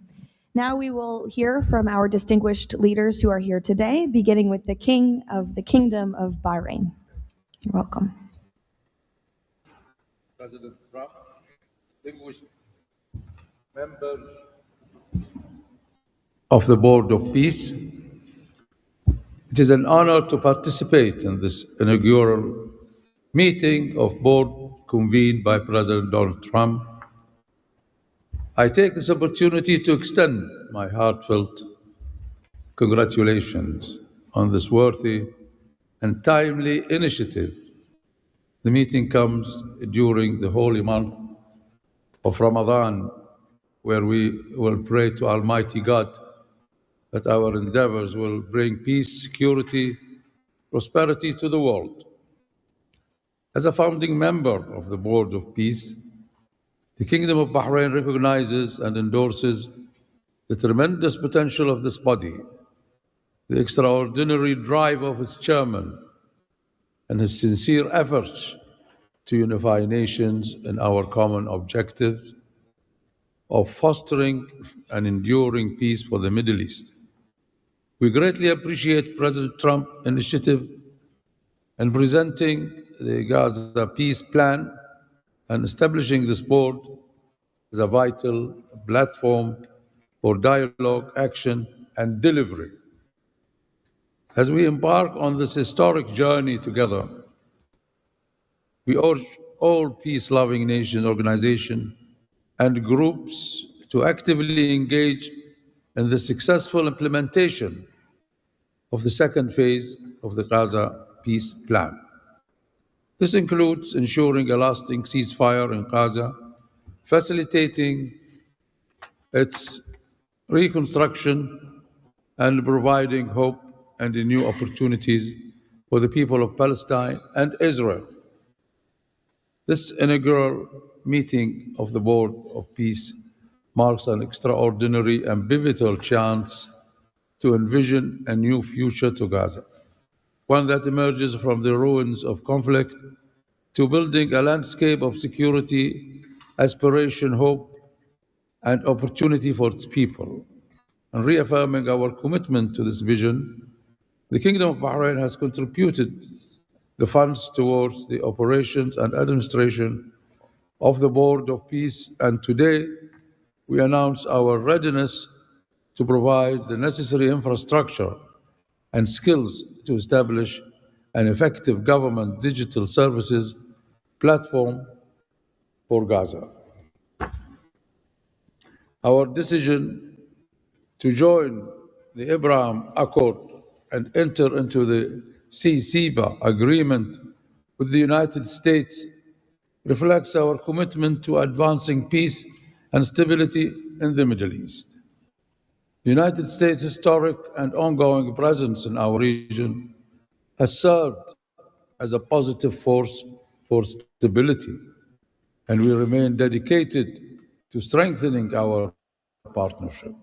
We look forward with optimism to working with the Board of Peace and all of our international partners who share our ambitions for a brighter future for all. Thank you, Mr. President.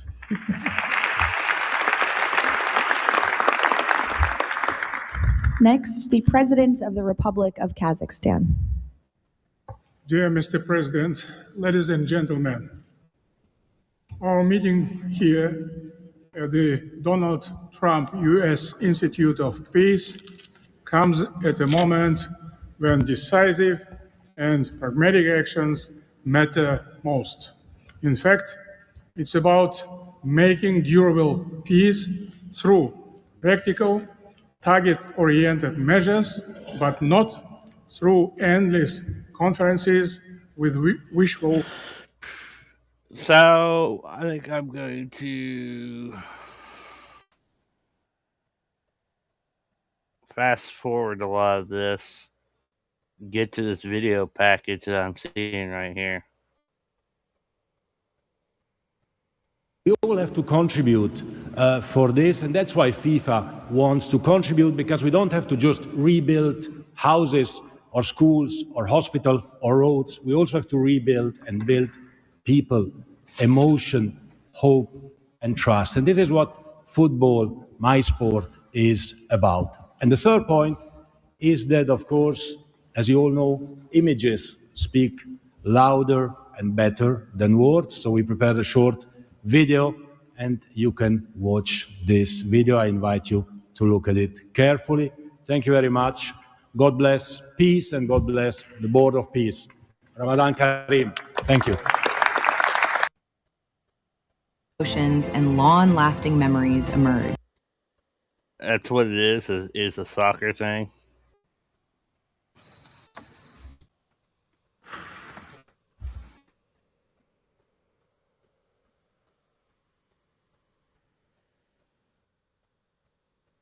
On a resolution establishing the principles of financial integrity and transparency that will guide the board's work, and that resolution has passed unanimously. So now President Trump, as chairman of the board, will sign the resolution in the presence of a quorum of the board.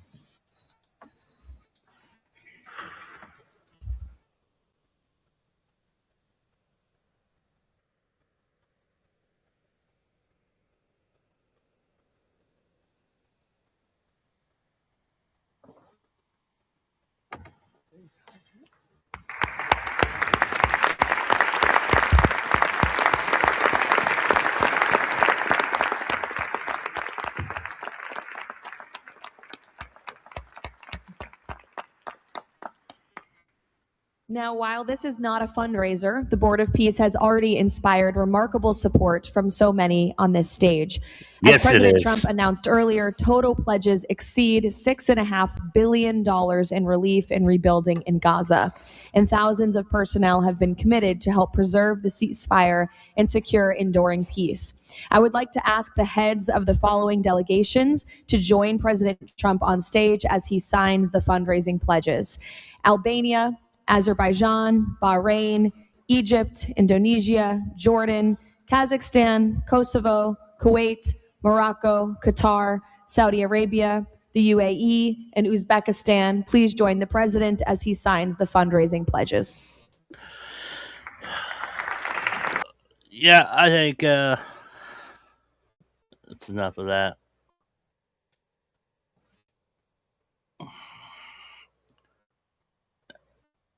Kings without kingdoms. This is looking like the chief cornerstone for the one world government, the last empire before the return of Jesus Christ. And yeah,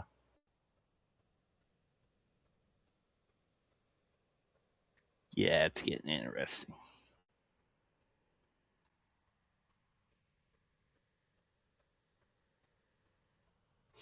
Disarmament.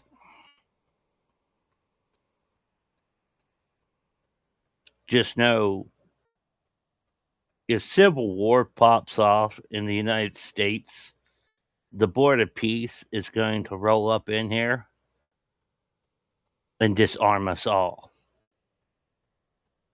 for peace and security. The civilian populace.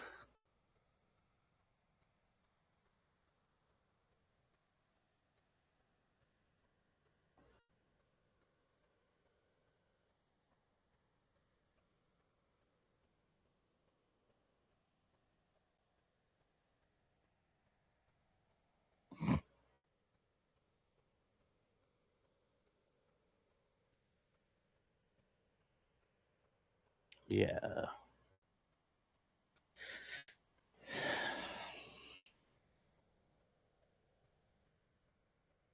Matter of fact, I think they want the Civil War so they can disarm us.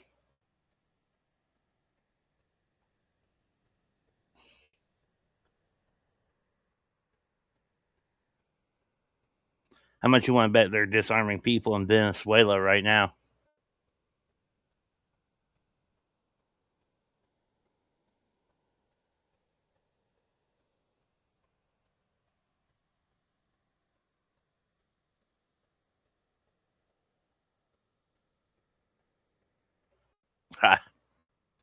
It's crazy. Like, am I? I mean, there's a few others who are seeing the same thing I am, especially in regards to the prophetic timeline, and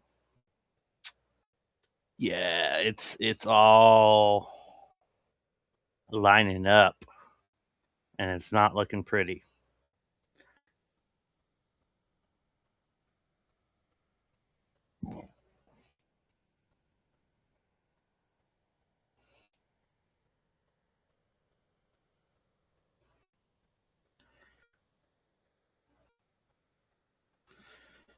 It's why the Trump administration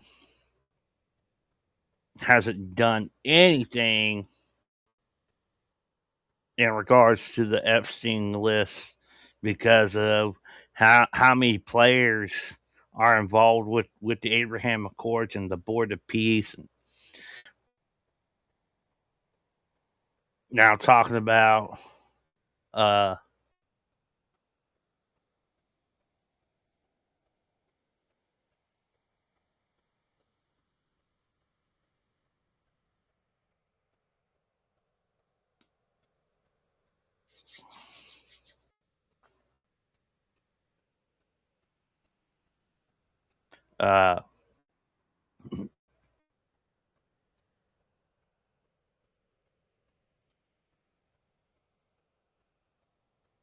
It's not good. It's not good. Guys, like,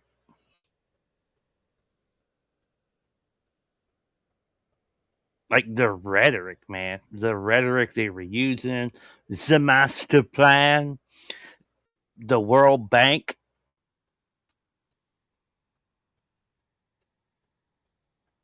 One. They said one a lot within that video package. One world government.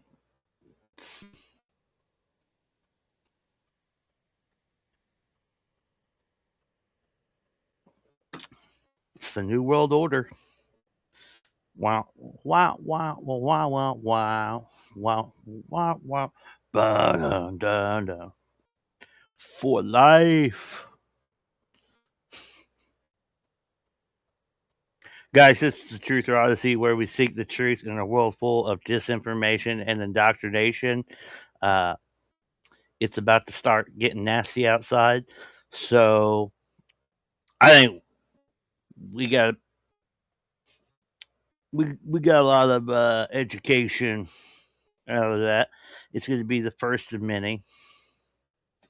Mark my words. Jared Kushner will be the second director of the Board of Peace. Like, when Trump is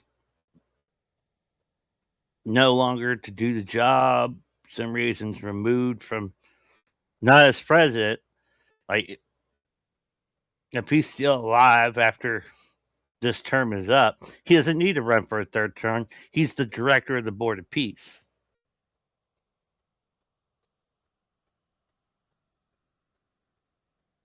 Like, their goal is to turn Canada, United States, Mexico, South America into the American Union.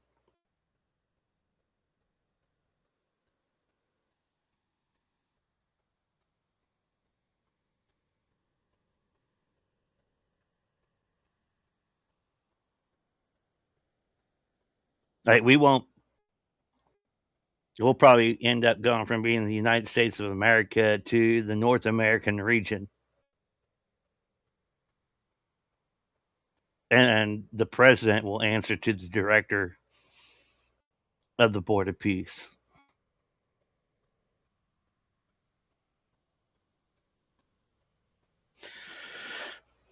That's it for me, guys. This is the Truther Odyssey, where we seek the truth in a world full of disinformation and indoctrination. We made it without power outages, so that's good. Praise God. I will see you next time. But yeah, it's weird. His rhetoric towards Prince Andrew's arrest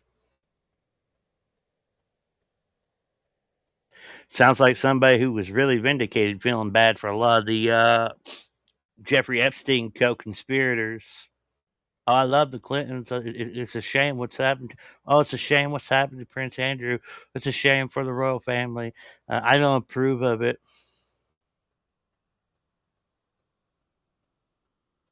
That's why I didn't vote in 2024. I knew it was a scam. Love you guys. God bless you. God bless your families. Keep me in your prayers as always. Enjoy the rest of your day. I am the True Talker, Jacob Eggers, signing out.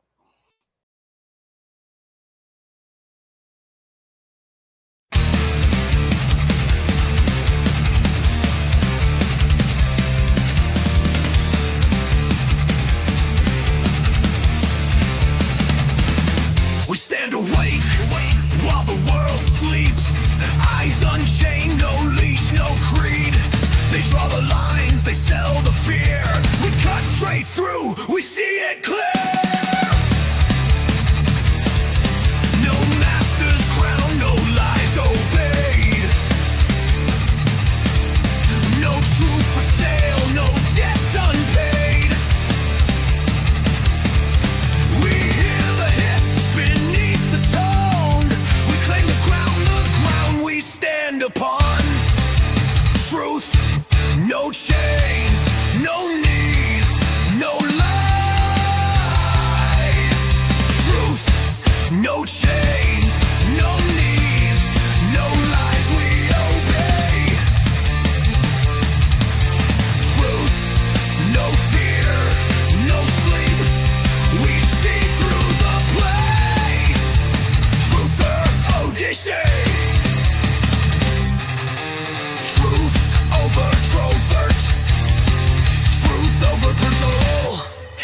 control.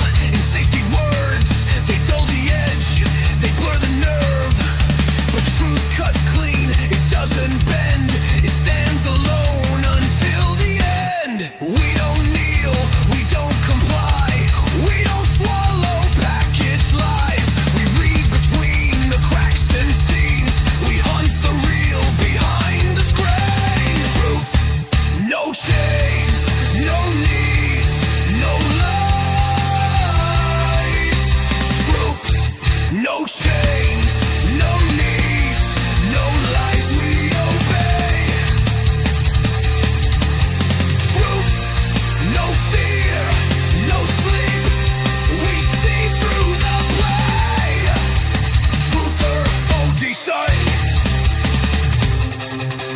Truth over leather, truth over control.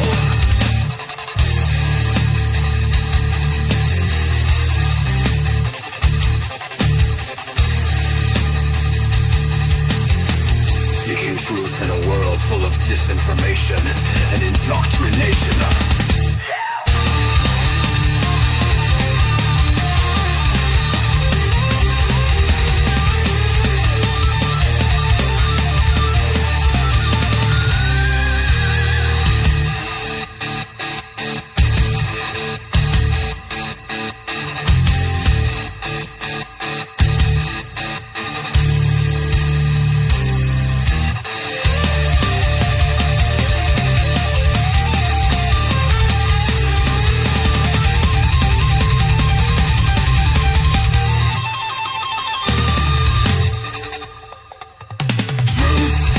No chains, no knees, no lies. Truth, no chains, no knees, no lies, we obey. Truth, no fear, no sleep, we see through the play. Truther Odyssey. Truth over covert, truth over control.